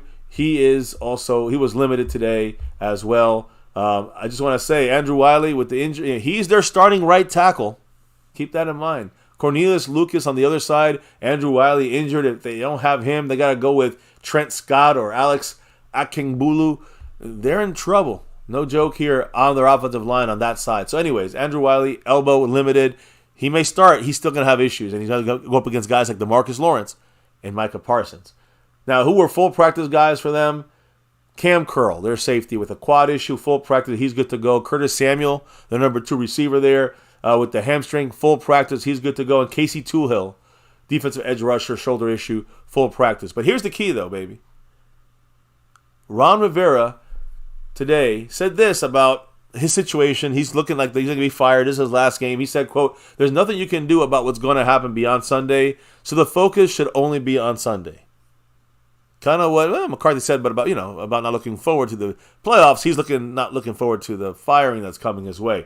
But he did announce which is the quarterback that's going to start this game. And he's told reporters that Sam Howell will be starting Week 18 against the Cowboys. So that's the guy that we want to see on that field. Don't have much newer video in this scheme for Jacoby Brissett, but we have a lot on Sam Howell. And we got that pick 6 from Deron Bland. Off of him, we're a little successful on him when he was in Dallas. He'll just be throwing a lot this game. That's all we needed. That's all we need to see. We just got to get pressure and attack, and we should be able to cause turnovers. That's the hope against someone like Sam Howell, who throws a lot of interceptions.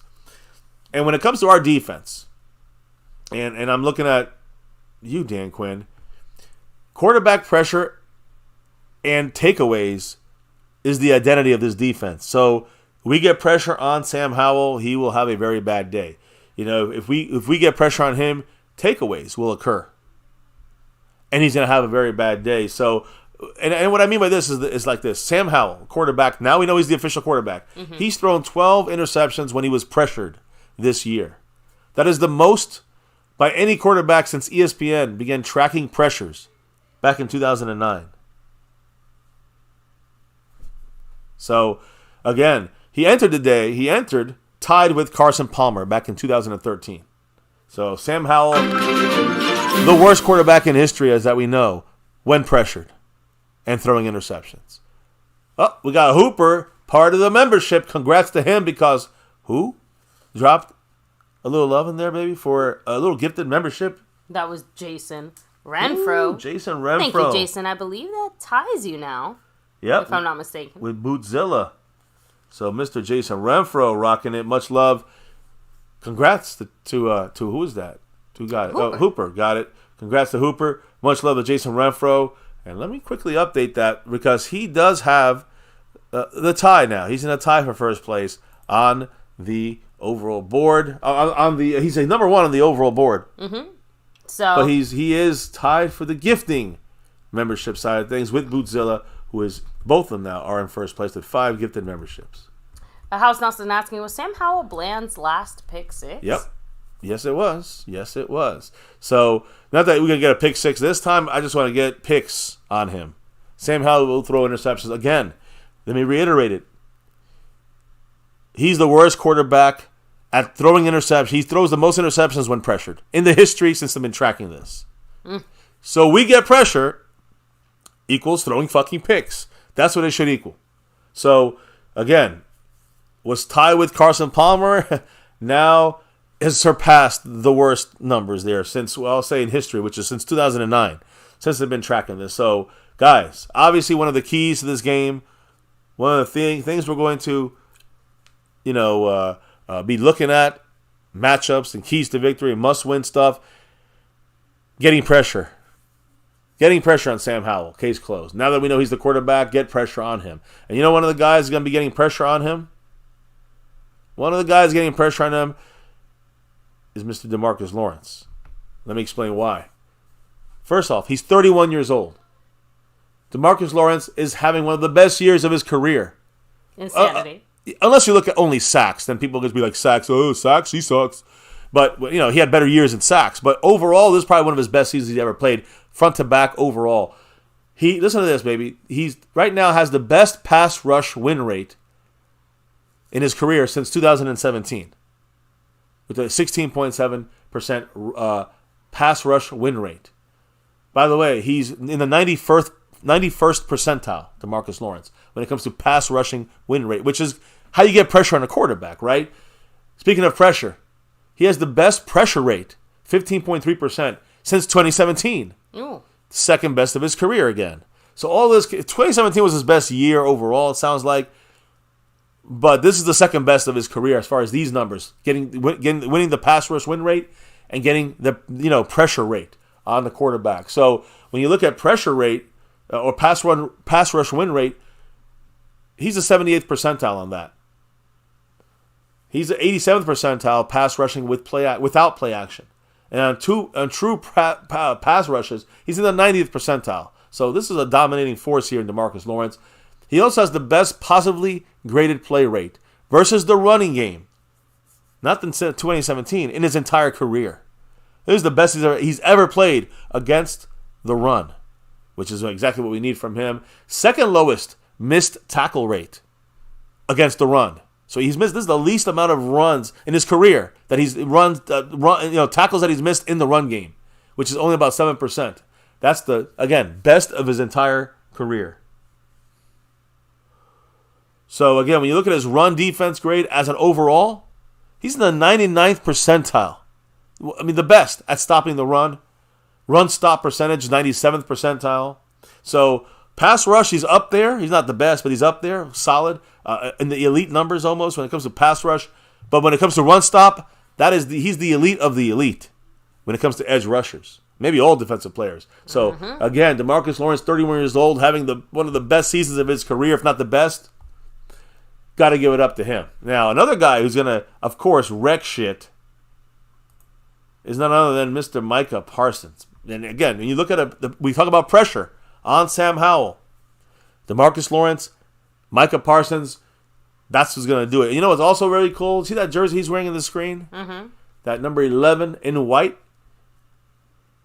It's brand new to the Pro Football Hall of Fame. Yep. Micah Parsons' jersey that he wore on Christmas Eve. That's when he joined Reggie White. He got that half sack. He joined Reggie White as the only players in NFL history to record 13 sacks in each of their first 3 seasons. As we knew this already was there, but the NFL said, let's get this jersey in here as well because he just tied the all-time record with Reggie White. So exactly. Micah Parsons' jersey is now in the Canton Football Hall of Fame. And it's backed up by his play. Obviously, he's the best. Listen to this, baby. When you break down his number, we broke down a little DeMarcus Lawrence and getting pressure and stopping the run and all that stuff. How does Micah do against that? He's basically, how can I round this up? He's the best fucking defensive player in the league. He's the best defender in the NFL. He's number 1 in total pressures. He's number 2 in pass rush win rate. He's number 1 in pressure rate. He's number 2 in fourth quarter pass rush win rate. He's number 2 in fourth quarter pressure rate. He's number 1 in pressures on third downs and fourth downs. He's number 2 in pressure rate on third down and fourth down. I mean, just complete dominance. And it's dominance when you need him the most in the fourth quarter at times, right? His pass rush grade by PFF, 98th percentile. Pass rush grade on true pass rushes, 99th percentile. The best. Pass rush grade without play action, 98th percentile. Pass rush win rate percentage, 98th percentile. This guy's dominating, as we all know he does. And he doesn't seem to be stopping anytime soon. I mean, shit. When you look at the number of pressures he has in a season, baby, this is not just this year. In a season since 2006, there's only 4 guys that have had 100 or more pressures in a season. J.J. Watt had 119 for the all-time record in 2014. In 2018, Aaron Donald had 106. Max Crosby has 100 back in 2021. And this year, Micah Parsons, currently still sitting there at 102. He's already passed Max Crosby in the same amount of games. And he's about to pass Aaron Donald in there. He's not going to get the J.J. Watt record. But he's about to become the second greatest, pressure guy since 2006 in the NFL outside of J.J. Watt. Possibly Aaron Donald, too. But even Aaron Donald, he I can understand. He didn't get that game. He's going to get an extra game. So if he passes Aaron Donald, he's really like third best of all time behind him. He's already passed Max Crosby with at least the same amount of games, if not more for Max Crosby. He did it in 2021. So I think they had 17. We have 17 games then. I think we did. So either way, point is, Micah dominating once again. Baby, we just got dropped by Mr. Jason Renfro, who's dominating these boards. Almost down with that stream boss, that 14 for Marco Seppian, but Jason Renfro dropped that J. Lou $2 holler. What did he say? Hooper from the movie Jaws got the gift. Go Cowboys. I know that Hooper, wasn't he Robert Duvall? No, Richard Dreyfuss, right? He went down there. He was a scientist, I think. So I think that's the guy. Was it him or was it the old guy guiding the ship? He died. Anyways, much love, Jason Renfro. And as always, let's get that 6 and beyond and go Cowboys. Always go Cowboys. So as you can see, guys, Micah Parsons, just a dominator of unbelievable proportions. He also spoke today. And when you look at his double team rate by pass rush win rate in the NFL, they have it for the edge rushers and for defensive tackles, 2 separate ones. Updated through week 17, guys. This is the Micah Parsons and, yes, Osa Odigizua, number 90, 0097. These are the guys that are really dominating these charts right now when it comes to, getting double teamed. Micah Parsons gets double teamed the most in the NFL by far. And he has the most success in the NFL at getting double teamed. It's incredible, guys. He gets double teamed more than Myles Garrett, just Davian Clowney, Will Anderson Jr., and he's still above and beyond these guys when it comes to still being able to get pressure and win the pass rush win rate with 2 guys on you. Micah dominates and blows everybody out the water. Myles Garrett kind of blows everybody out the water. But Micah blows Myles Garrett out the water. That's what's crazy. And then when you look at the tackle spot, number 97, Osa, Osa gets double teamed the second most in the NFL. I don't even know how he does, but his success rate is, I would say above average, which is fantastic. I'm sorry, it's the other way around. He gets double teamed about an average amount of time in the NFL, double teamed, but he wins the rate. The only guy better than him, Aaron Donald, when it comes to winning the pass rush win rate when you're getting double teamed. So you got to give it big shout outs to Micah, number 11. You got to give it up to number 97, Osa Odigizua. Both these guys are pass rushing, and we talked about DeMarcus Lawrence as well, but Osa, as far as defensive tackles are concerned, second most pressure when he gets double teamed, only behind Aaron Donald. So again, these are dominating boards when it comes to our players specifically. I like to talk about the edge, but you can't forget about Osa Odigizua. I know some of our players spoke today, baby, on the defensive side, starting with Micah Parsons. So what did the man Micah there have to say about his side of things and what we got in front of us here against, I'm going to talk about it in a minute here, guys, but against a very below average Washington Commander offense. What did Micah say? So as far as his mindset heading into this game, as far as this week's game specifically, Micah said, quote, "I really don't think anything has changed. We're playing for the same thing we've been playing for since week 1. Mentality shouldn't be different. I'm treating this the same way I treated the Rams or the Seahawks. It's all about fighting for the division." Just don't treat it the way you treated it the Niner game when you didn't take it personal. Take this personal. Know the rivalry, Micah, and hate this team. I'm sorry. Go ahead. I know he says he's been doing this all year, but obviously we haven't been doing this every game. He said, "Us having the lead doesn't change the fact that we need to go out there and get a division win." So well, that's what has to be done on Sunday, no doubt. Yeah, no unfinished business in this building, right? Adding in there, Micah said, "It should really just be the same. When you think about it from week 1, you're playing for the division. You're playing for playoff hopes. You're playing for Super Bowl hopes." If you're going to play for that, you know what you got to do? Get that second seed. Get the first seed, but you can't get the second seed because that helps your Super Bowl hopes the most. More than you saying, "I want to win on the road." You know what helps more than saying, "I want to win on the road"? Get into the fucking second seed and not having to win on the road until one game to get to the Super Bowl if we can win our home games. Simple as that. So Micah has this kind of cute little routine now. Every time Brandon Aubrey kicks, he's sitting on the bench.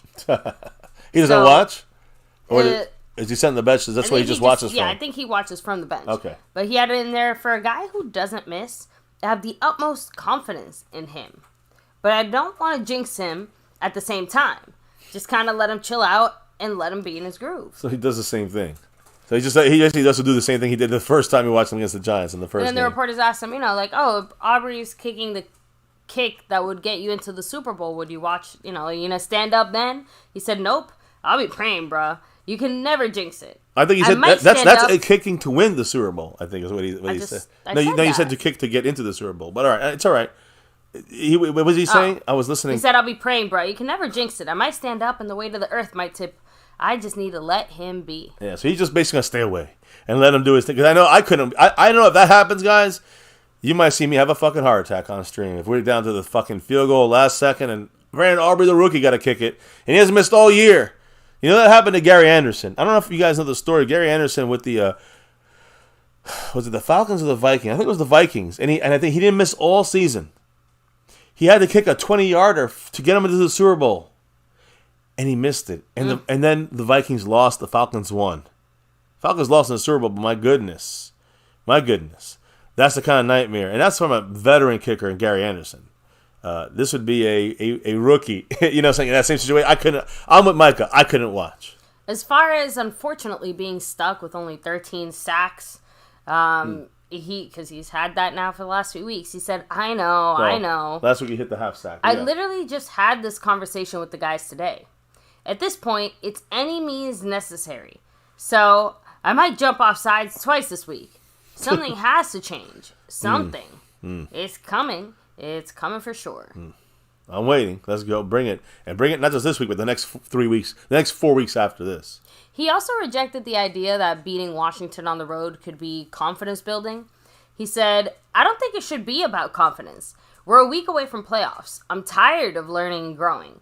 It should just be about dominating and playing great football. Oh, I thought you were gonna. No, I mean, okay. No. Nothing to say on that? No, I mean, obviously that's what they have to do. I just don't know if it's you were the one saying that this is more of. I was gonna leave it for you because I know you're talking about winning on the road is to be a confidence builder in this. I agree with you more than I agree with Micah what he's saying, but I also understand what he's saying because that's what they said in the last comment that was said about we take every game and we look at them the same. Micah said, I mean.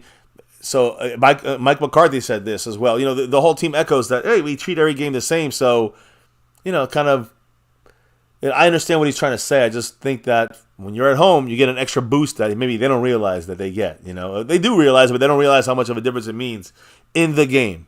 Like the way they play, just a little different at home. So, obviously, Micah, like I said, the whole offsides thing, I think I touched on that already. So, something else that Micah touched on is that he's not really sure if he doesn't think that he's done enough to win the Defensive Player of the Year. Adding in there saying, I think I put up a good fight against some of the great guys around the league. I think it's going to be a good battle. Either way I look at it, I understand how disruptive guys like Miles and TJ and whoever else is in the building. I get to watch those guys. I think Max Crosby had a great year that might have went overlooked because his team might not be a playoff team. But even with all that, you look at the numbers and you saw Micah, when you look at the analytics, is dominating the double teams, dominating, you see him getting held and no calls being made. He's dominating in a way where some of these guys have a couple more sacks than him. Myles Garrett, the same amount of sacks as Micah. So, it's just some of these guys are very disruptive and dominating, but so is Micah Parsons. So, and in a way that I don't think other guys are, because he could dominate from all over the field, a little different than T.J. Watt, Bosa, and Garrett Miles. I'm saying Myles Garrett. The difference there is, Micah can do it from all over the place, not just on the defensive line.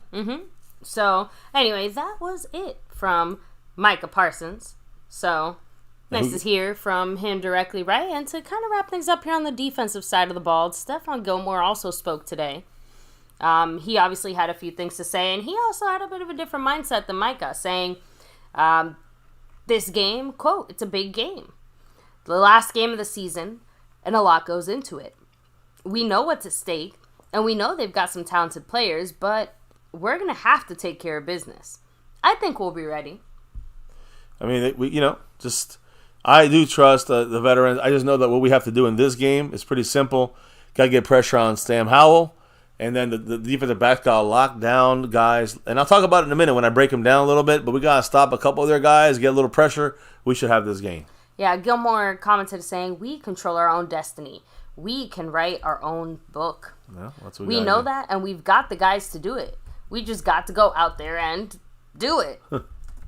So. Oh. Okay, no, I thought you were going to Gilmore on the screen. Add in a little blurb there. So, no, Gilmore, by the way, adding in there, recognizing the challenges of stepping into someone else's house, especially the stinky Washington house, right? Saying, quote, it's a big challenge, but we'll be ready for this game, and we're looking forward to it. Well, so it's coming. As far as the things that we need to continue to do in this playoff run, he said, quote, just play hard. We've been playing hard all season, so just stick to that routine and focus. These upcoming games are going to be very important, so we've just got to lock in more. I mean, Stephon, there's no more games more important than started last week, but this game now against the Commies, this is the most important game, and then every game from here on is playoffs.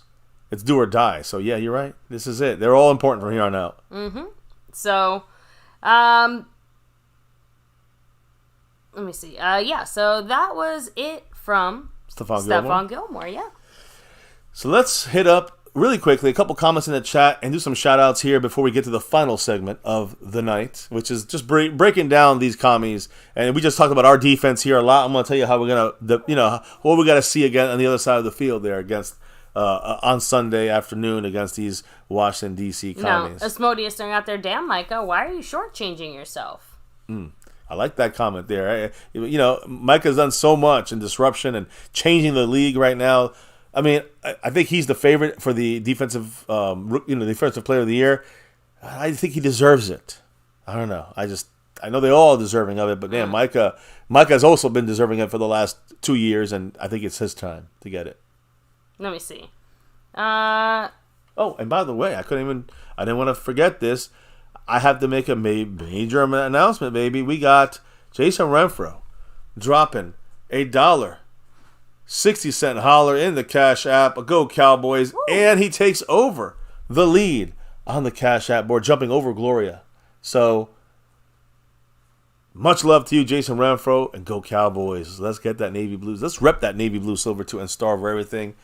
And let's get that 6 and beyond. Jason Renfro right now is trying to go back-to-back as our sponsor of the week. Trying to go back-to-back in a tie right now on the gifting board. And currently in first place, trying to take that crown off of Snug X's head in the Cash App side of things. Marco Seppian still holding down to the 14 points on the Stream Boss. He's hanging on to that. If you look above there, Bootzilla and Jason Renfro in a tie for the gifting board. But Jason Renfro is, of course, also on the overall board leading the thing. Cash App side, Snug X, you know why he's here. But yes, the new leader is in the house, and his name is Jason Renfro. We'll see what happens as the week continues here on MCF. Now let's hit up the chat. A couple quick comments. Yeah, like I think I touched on the whole Micah shortchanging himself. Yeah. Let me see. Thomas Gary said Gary Anderson never recovered from that missing. That is true. That was, and he was a veteran, man. House Nelson, not sure what you mean by muted us, but I think he's must be joking. We're good. Maybe it was the cursing. I don't know. Let me see. Maybe it's too loud. Hello, test. Is it too loud? Let me see. Seabass saying, take Tank off this defense and the run game would be far worse. Yeah, forget it. We would even have a run stop. It'd be, It's not just Hankins. We need the Marcus Lawrence. Seabass saying also as well, the Dak MVP lack of discussion is criminal. I think that you can add in these last few weeks, and even I have to admit that there's like one or two guys that on paper and through the eyeball test or however you want to call it have been looking a little bit better, right, than Dak on a personal level. Honestly, I don't really give a shit who wins the MVP because I'm trying to win a Super Bowl. I'm gonna say this. I don't care if Dak doesn't get. I think Dak has put himself on the map for this. He got close once before in by week 10, 11. Now we were at week 18. Saying, and I'm pissed Dak's not going to win the MVP. He fucking deserved it. Again, I don't know if he deserves it. I just think there's a lot of guys that deserve this one. I think Micah winning the Defensive Player of the Year is a more, to me, would be more criminal if he didn't get it than Dak Prescott not getting MVP. There's other guys you can make a case for them for MVP. Of course, you can make cases for other guys on defense as well, but Micah, to me, there's a bigger, wider gap between Micah and the rest of the defensive players than, let's say, Dak. I think he's behind a guy or two sometimes. So, Dak, I'm not worried about. Listen, we can take disrespect to this, but who cares? Who really cares? I mean, yeah, we'd like to see it. I'm old enough to know, guys, it ain't that big of a deal. What matters is the Super Bowl. That's what matters. So, I used to care about if Emmitt Smith was going to be the rushing leader that year. I used to care about those things, and it was a good cherry on top, I guess you can say. But I remember learning from after that, like for some reason, I never really cared if we had DeMarco Murray, the rushing leader. It didn't mean as much because I already knew what it tasted like when you get a Super Bowl, and it's like one doesn't even matter. One is like eating coal, like eating the worst food you could imagine. Bruce got the Toxic Juice saying, when the Commanders' defense and Jets' offense met, both ranked 32, I saw a meme saying, the stoppable force meets the movable object. That's funny. They reversed it. That's great. Let me see. House Dawson said, Micah gets it when it comes to kickers, too. Yeah, Micah's one of us, right? Yep. Justin D also said, not happening. Aubrey missed 3 extra points. He technically had his misses already. He's not going to have in a way. It's good. He knows how not to miss. He knows it's the timing on that shit. So that's the good thing there. So, final comments here real quick. Frame Ripper saying Watt or Hendricks may win it. Montana 808 saying, hell no, Dak deserves MVP, period. His stats are MVP winning worthy due to NFL history, not no damn Lamar Jackson. Listen, I'm not necessarily against you guys on saying that. I just think that it'd be nice if he wins it. I would love for him to win it. I'm not going to get offended if he don't win it, is my point. Let it be fuel to the fire for us to try to win a Super Bowl. That's them. If he wins a Super Bowl, trust me, they're never going to overlook Dak Prescott ever again. And I mean him, I mean this team. So that's all. I just wanted to make sure that's made blatantly clear. I think that the Super Bowl this was going to give you the future MVPs and stuff like that, the Super Bowl. So, yeah. And real quick, guys, as we get to some of the final little things we need to touch on, don't forget to take a second, hit like, subscribe, hit that notification bell, follow us anywhere and everywhere at MyCowboysFamily. Hop in the Discord as well. Link for that's in the description box down below. There's some ways to drop the love here. Of course you have. The super chats, the gifted memberships. The membership crew, right? Of and the course, thanks button. The membership itself. Yes, the super chat. So you got all those ways. You got Cash App ways as well, though. You have the Cash App, money sign MyCowboysFamily. You have the Venmo. You have your PayPal link. And, of course, the Streamlabs link lets your comment show up on screen like a super chat. I think it's all in the description. If you're interested, you can try to go after that 14 points of Marco Seppian. Currently holding it down here in My Cowboys Family. So, guys, as we go down the home stretch here, I know the wife's going to have to probably dip out a little bit. So, she might leave in the middle of this, so maybe you want to say your Go Cowboys now. But Go Cowboys. Go Cowboys. But she's listening here and doing a couple things in the background, so she might, maybe here, maybe not. Either way, we're wrapping this up. So if you want to get those last comments in, those last drops of love from above, here's your chance. Now, breaking this thing down real quick, we talked about our defense here in detail. We talked about their offense, our own defense in detail. What about the offense we're going up against in Washington? Sam Howell, today named the quarterback, not Jacoby Brissett. Sam Howell is the starting quarterback. He also leads the NFL with 19 interceptions. His interception total right now is nearly as much as his touchdown total. I think it's 21? 21 touchdowns and 19 interceptions. That's pretty fucking horrific. Sam Howell's other issues, which partially is offensive line issues, include a sack total. Holds the ball too long. He's been sacked 61 times this year. It's the most in the National Football League. So this guy throws the most interceptions. Gets sacked the most amount of times. All this has piled up on Sam Howell. Kind of broke him a little bit. In his last 3 games, he has a completion percentage of just a tad over 52%. He only completes half his passes. This is a bad situation for Sam Howell in his final game of the year, facing a Cowboy defense that has allowed the 3rd lowest completion rate in that same span, as well as the 4th fewest passing touchdowns in that span, and one of the least in the NFL in passing touchdowns. Sam Howell has a passer rating of a 79.5 passer rating. That is 29th in the NFL. He's thrown 3 touchdowns and 10 interceptions in the last 6 games. 3 touchdowns and 10 picks. That's like 3 picks for every touchdown he throws. That's horrific. So, again, the way this is going to break down, guys, when we met this team in Thanksgiving, Howell, I think, was the leading passing yards in the NFL, Sam Howell. And he's dropped off the map, and he's playing this game. He wasn't even supposed to play. Jacoby Brissett was going to probably play last week, got hurt, and now missed out on last week, and is missing out on this week officially. So, Sam Howell, quarterback, I'm stuck on our faces here. I should have put it on to the current Commanders' offensive lineup there against DeMarcus Lawrence and this Big D. So, as the ghost of Snyder always overlooks these guys in their new ugly uniforms. You're seeing what they're going to be wearing, guys. I try to keep it real so you get used to what you're going to visually see on that field. On that field, you see right there behind them.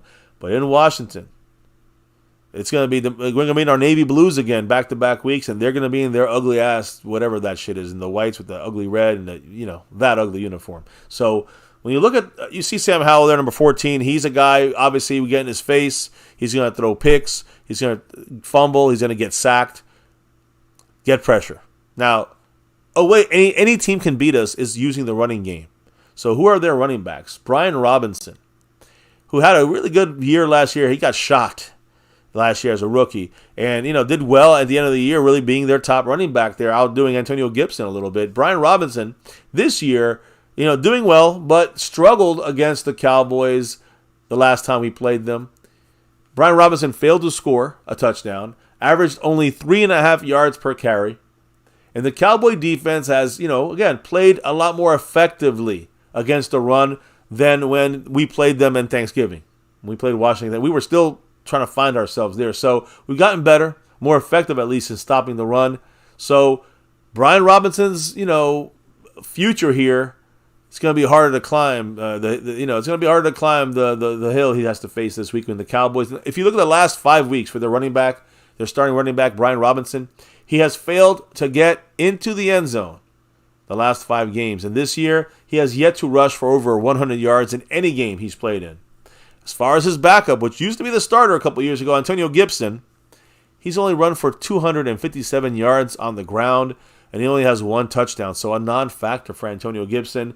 When you go back to their starter, Brian Robinson, who's having a real horrible 5 weeks and not a great season anymore, he has 708 rushing yards this year. That number of yards, 708 yards rushing, that's 30th among all running backs in the NFL. So they have no run game, starter or backup to speak of. Sam Howell is horrible when he gets pressured, and he gets sacked a lot and everything. Well, that's what he's going to see this week, should be seeing this week in Washington. So right now, there ain't nothing. How do they escape this? What's their best chance?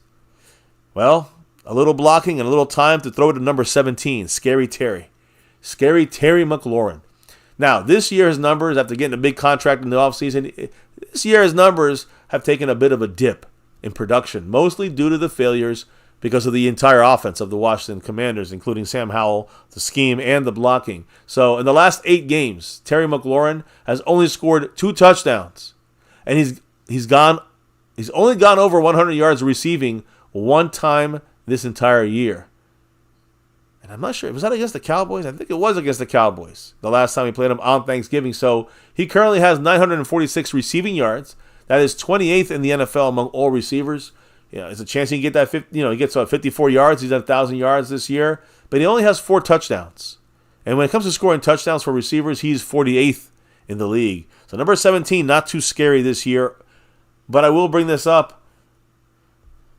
A matchup I'll be talking about, I'm sure in the next couple of days, is going to be the DaRon Bland, number 26. Our DaRon Bland, Pro Bowl and all, had a pretty fucked up bad game. Other than that pick 6, had a bad game against Washington, and specifically against Terry McLaurin. So DaRon Bland versus Terry McLaurin, that is a matchup to watch. And I would not be surprised if this time we just start off with the way he should have started off last time. Put Stephon Gilmore on number 17. That should take care of the problem there. So, you look at their Brian Robinson, the running back, number 8, Antonio Gibson, 24. Sam Howell is number 14, of course. When you look at the receivers, Terry McLaurin is 17. They do have 2 other guys there that are, pretty solid if they get time to throw the ball to them. Jahan Dotson and Curtis Samuel. Jahan Dotson, number 1. Curtis Samuel, number 4. They got some backups there. Diami Brown, Brian Pringle, Jamison Crowder, but no real issues going to give it to us by those guys. It's more about, Curtis Samuel. I'm going to pick him out of the group there because Curtis Samuel is their slot receiver. And again, his numbers are definitely down from his previous seasons. Currently, he has 598 receiving yards this year. And he also has only 4 touchdowns, which actually matches McLaurin when it comes to touchdowns for the team. There, Jason Renfro, who is a member already in the star level, he said with his monthly membership message, Dak is going to get MVP, but he's going to be Super Bowl MVP, winning the Super Bowl and shutting up all the critics and Cowboy haters. So let's get this 6 and beyond and shut up all those haters and those critics. Let's go Cowboys for life. Hell yeah, Jason Renfro. Appreciate you. Ticking down another point. Lucky number 13, Michael Gallup, for Mark Hovsepian, holding it down there, hanging on to the stream boss. But yes, Jason Renfro agreed. The only Super Bowl MVP I would like to see Dak win, more importantly, is the Super Bowl MVP. You know why? That means we won the Super Bowl. And we get that 6. I don't care who gets the Super Bowl. If Dak gets it, if any of our players get the Super Bowl MVP, it means we won the Super Bowl. Obviously we know it's happened once. The losers got it, which was our team, by the way. But the winning team always gets a Super Bowl winner. 99.9% of the time, the Super Bowl winning team gets a Super Bowl, gets a player that's on, in the Super Bowl as a Super Bowl MVP. If Dak does that, and we got that 6. So that's what it's about. So looking back, thank you, Jason. Looking back at this, though, McLaurin, same amount of touchdowns in production when it comes to touchdowns as Curtis Samuel. Since week 7, Curtis Samuel has caught only 2 touchdowns. And he's only gone over 100 yards receiving once as well. Oh yeah, that one was against Dallas. My fault. It wasn't McLaurin. It was Curtis Samuel. So he's the one we got to watch. He hurt us last time. He had 100 yards receiving, and that's the only time he went over 100 yards since week 7 against any team. Also, with 4 touchdowns, all their 3 guys. Jahan Dotson, number 1. He also has 4 touchdowns. So they got, between their starting receivers, they've got a total of 12 touchdowns. I mean, shit, CeeDee Lamb has 12 touchdowns running and receiving. But their entire receiving core, their starting 3, have a total of 12 touchdowns, 4 touchdowns, 4 touchdowns, and then 4 more touchdowns. That's it. So when you look at Jahan Dotson, he has 4 touchdowns this year. He has 3 receptions, Jahan Dotson, number 1. He has 3 receptions for 43 yards, not in one game, in the last 3 games. The guy is averaging 12 yards a game and 1 catch a game in the last 3 weeks. So the Commanders' receivers, they're facing a very tough task when you look at our defense. Why do I say that? Because our Dallas Cowboy defense has allowed the 3rd least amount of passing touchdowns on defense, which is going to be really tough for them because when them passing the ball, they rank 19th in passing touchdowns, way below, definitely below average. So they're not good at scoring touchdowns in the air, and we're 3rd best at stopping touchdowns being thrown in the air. So when you look at these guys, there's not much left for them to hope for here. What about tight end? Logan Thomas, number 82. They got John Bates, number 87. That's their tight end core. Logan Thomas, who's their starter. And again, keep in mind, you have number 1, J-Ron Kursk, watching number 82, Logan Thomas. But Logan Thomas has 63 receiving yards in his last 4 games combined. Yeah.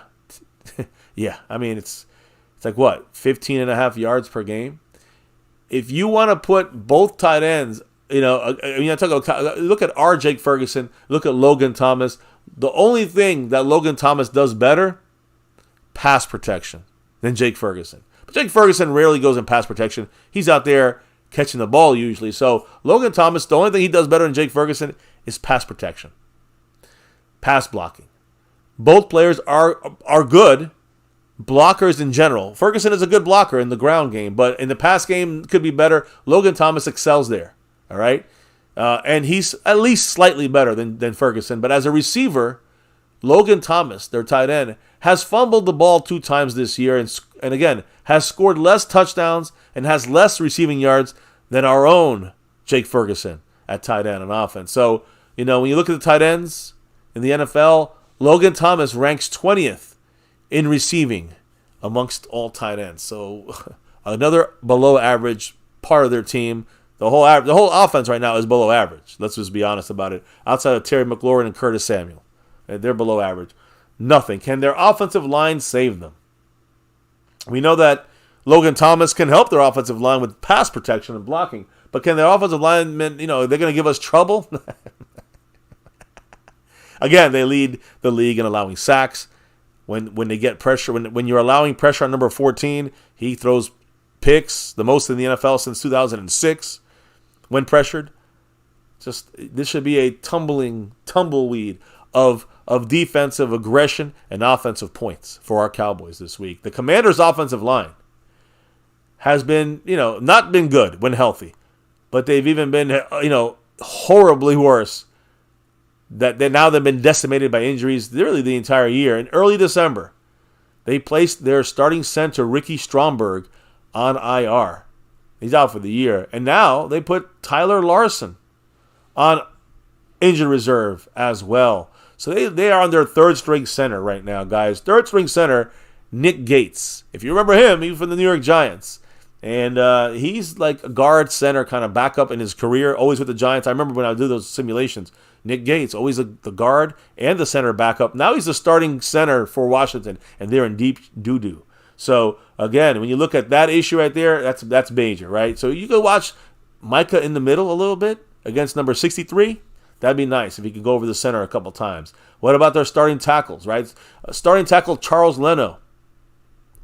Charles Leno, who is, was, I guess, him and Cornelius Lucas, the left tackle, those both guys, the bookend tackles, they actually both came from Chicago. They were not that good in Chicago, and they've been a little bit better in Washington, but now they just lost Charles Leno. They're starting right tackle, I think. So now you're looking at Andrew Wiley, who I just told you is also injured. And he's going to probably miss this game with the elbow injury he has. As I said it earlier today, that is their current starter, is the backup. at the right tackle spot. So now you're looking at their third string center, Nick Gates, number 63, and you look at their hurt backup right tackle, Andrew Wiley, number 71. He's probably not going to play. So now you're looking at Scott Trent, number 73, at the right tackle spot. Attack these motherfuckers. You can attack the right side of their offensive line to the center, to the middle. You know, the guy in between there is Sam Cosmi.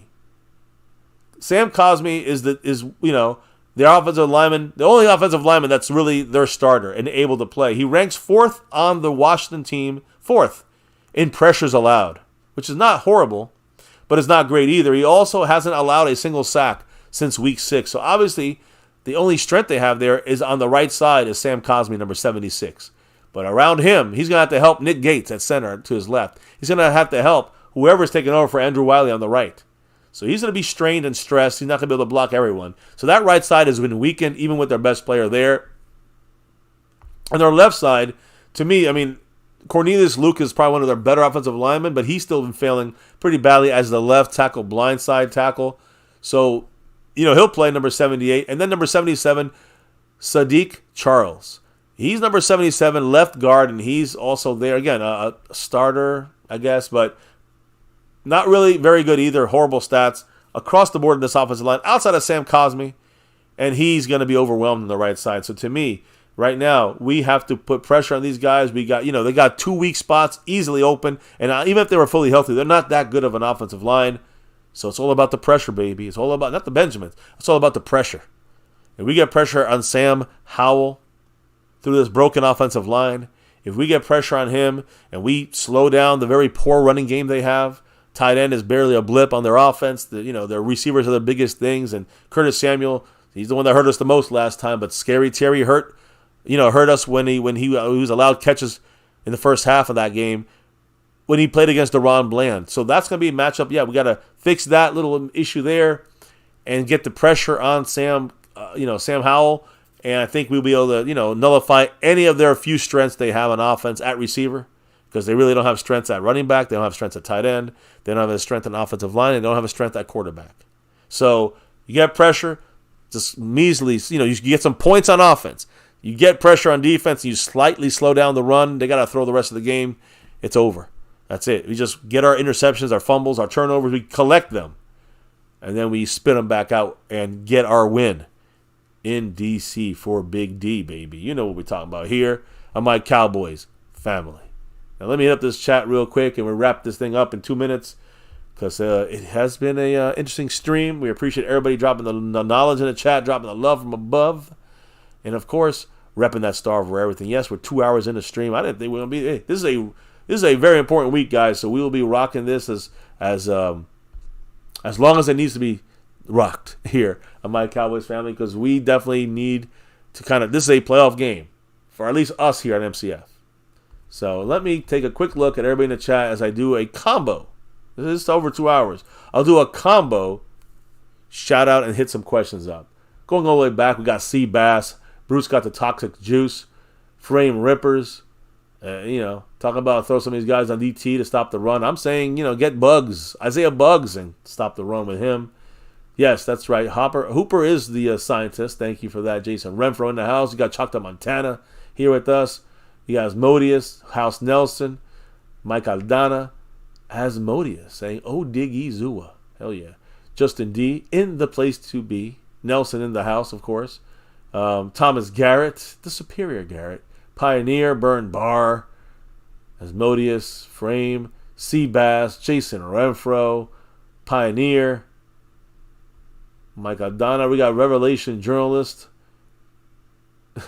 He said, Cowboys need a cook, as in Dalvin Cook, some bugs, as in Isaiah Bugs, in their drive to the Super Bowl soup. I love that. That's a comment of the night right there.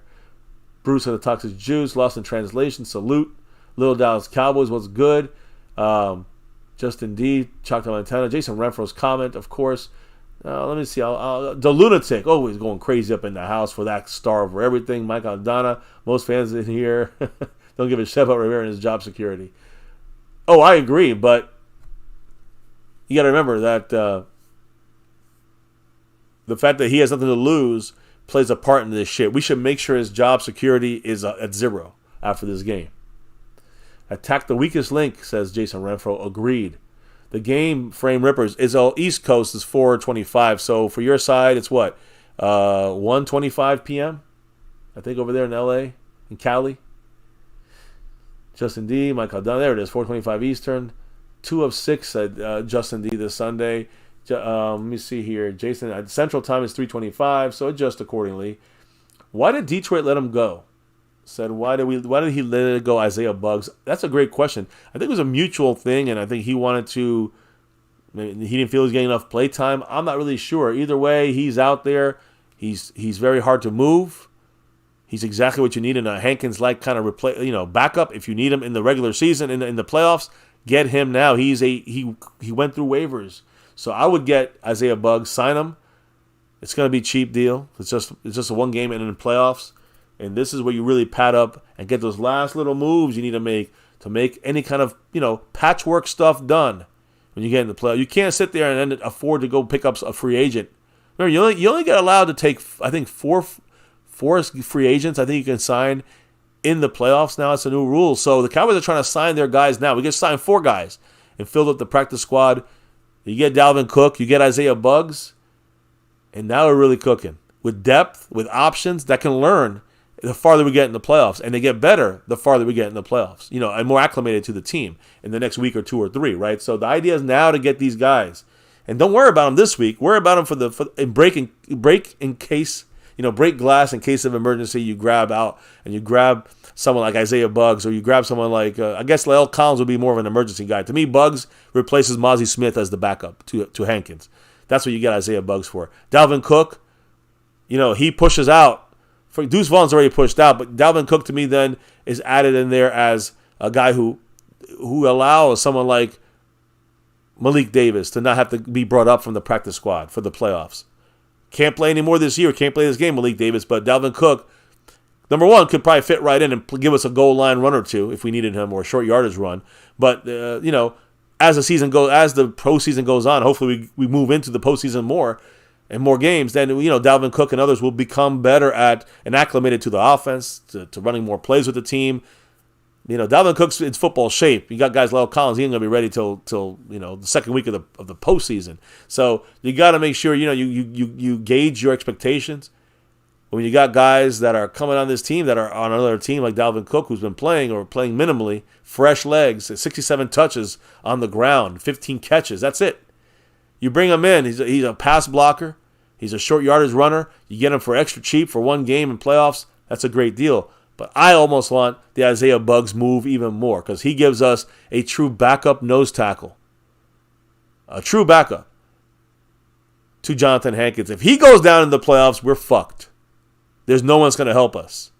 Now, Mozzie Smith, we know can't help us. We've seen this in the last 3-4 weeks. So now what you do, you got to swallow your pride if you're the Cowboys and go grab Isaiah Buggs. Sign him to a 1 week contract plus postseason with incentives, and we're good to go. So Isaiah Buggs, hopefully the Cowboys make a move for him and make him the backup, fail-safe-ish, kind of plug in the middle in case something happens to Hankins. Sometimes you can play both of them in there. I'll be happy with that on defense. I'm good with that. We got Wilson, Damian Wilson, who's just breaking case of emergency on the practice squad. Same thing with La'el Collins. So we don't want to see these guys at all when it comes to those practice squatters.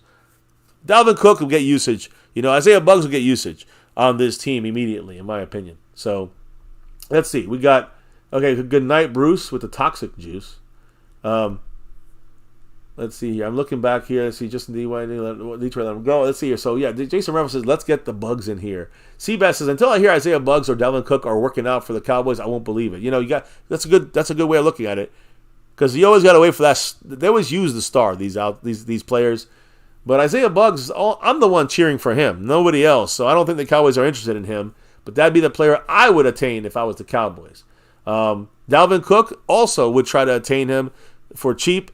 He don't need he's got his money already from the Jets this year. He gets a little extra bonus now and gets to play on a playoff contender, Super Bowl contender.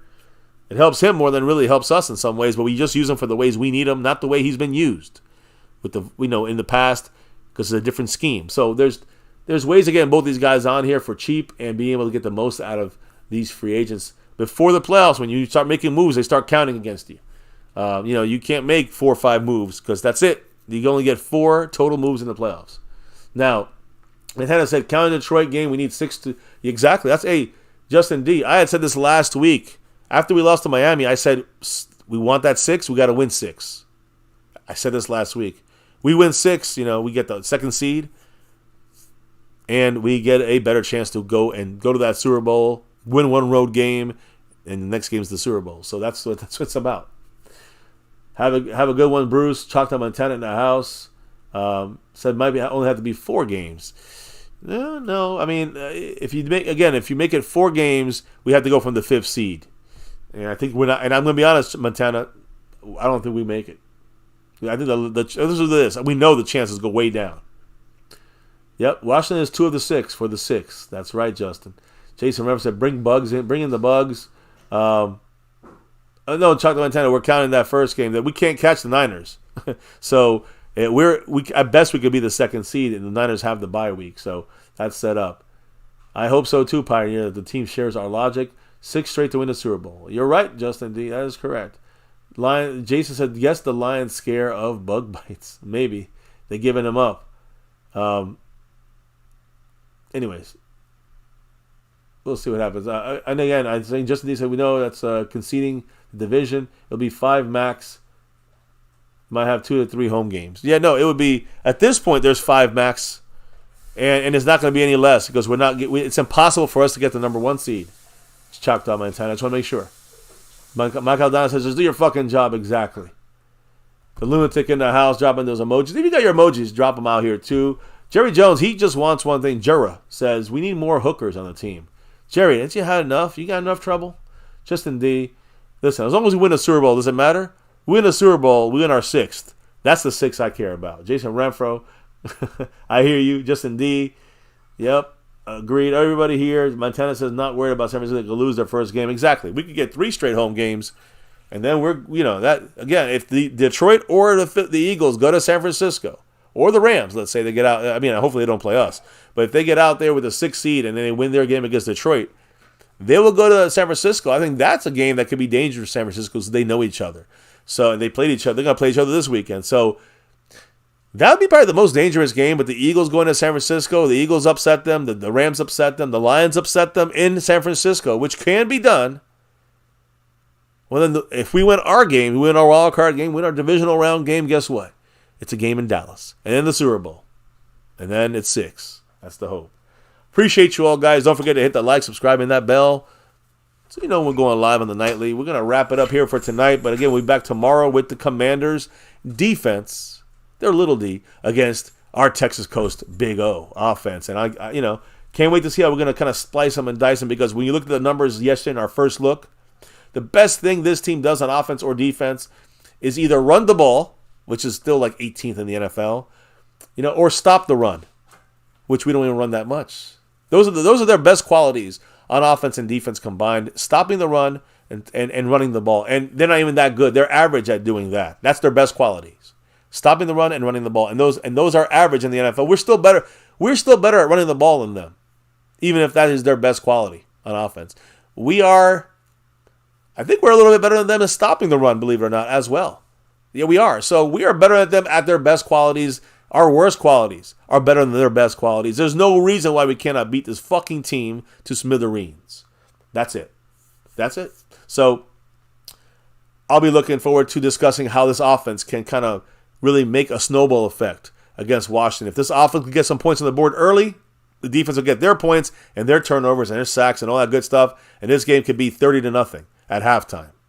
We do that. We save injuries in the second half. We get our backups in and get some good reps. Trust me, Washington's going to get their backups in there too and get some reps, and that's it.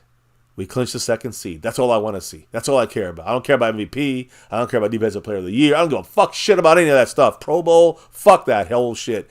Only thing I care about is getting that 2nd seed, winning 2 home games at least, maybe 3, winning on the road in San Francisco if we have to, and then winning the Super Bowl for that 6th and beyond. Guys, thank you for rocking with us here. The wife is, of course, in sleep. She's sleeping right now in bed.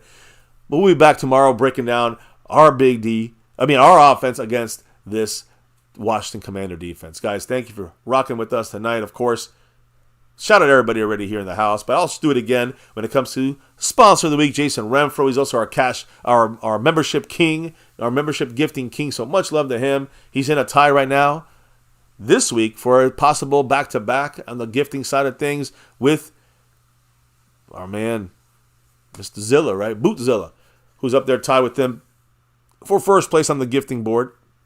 And Jason Renfro is also first place as the overall leader this week. He's trying to go back-to-back on the sponsor of the week and the gifting board. So appreciate you, Jason Renfro.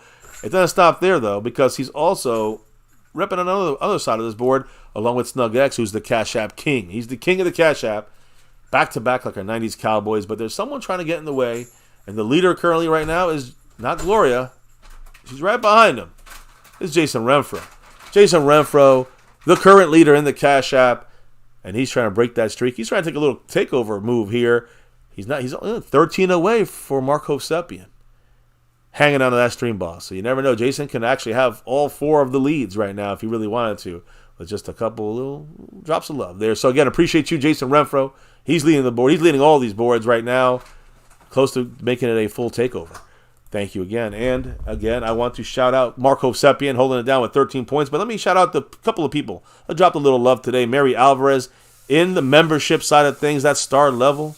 We got Gloria, of course, dropping the PayPal side of things after dark.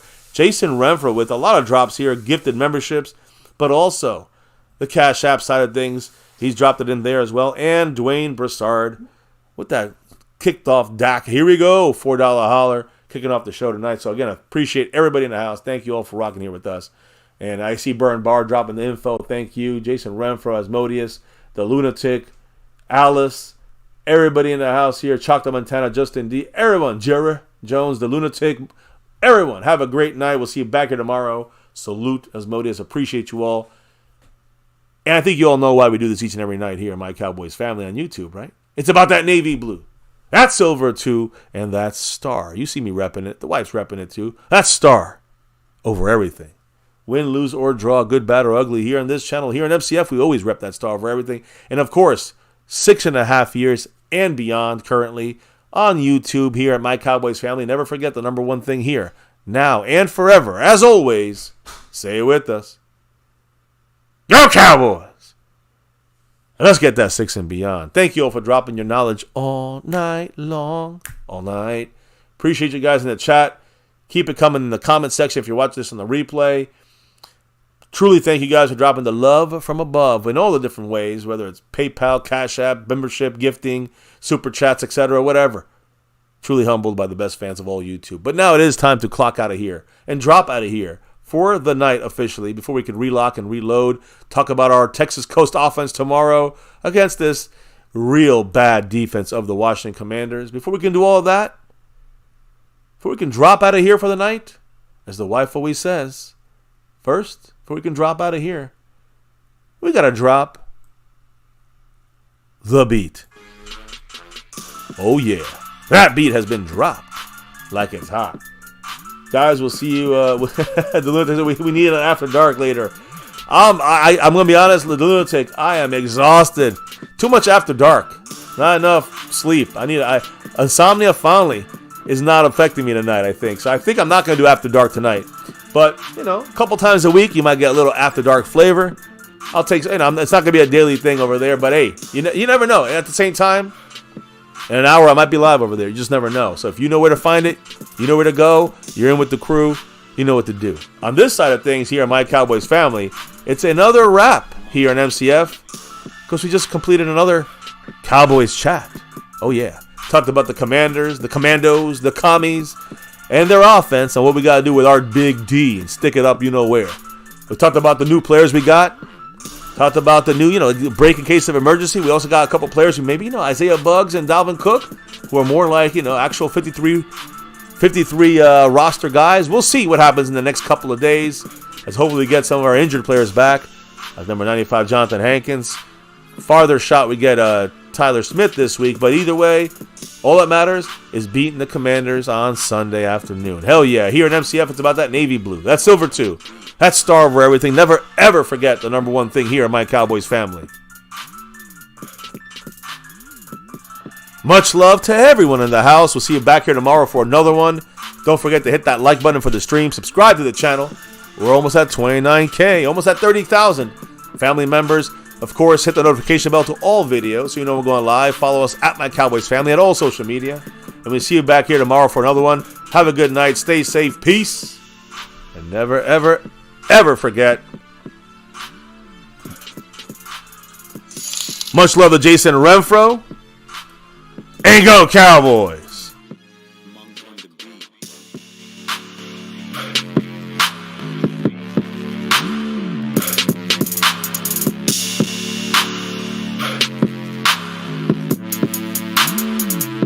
Monk on the beat.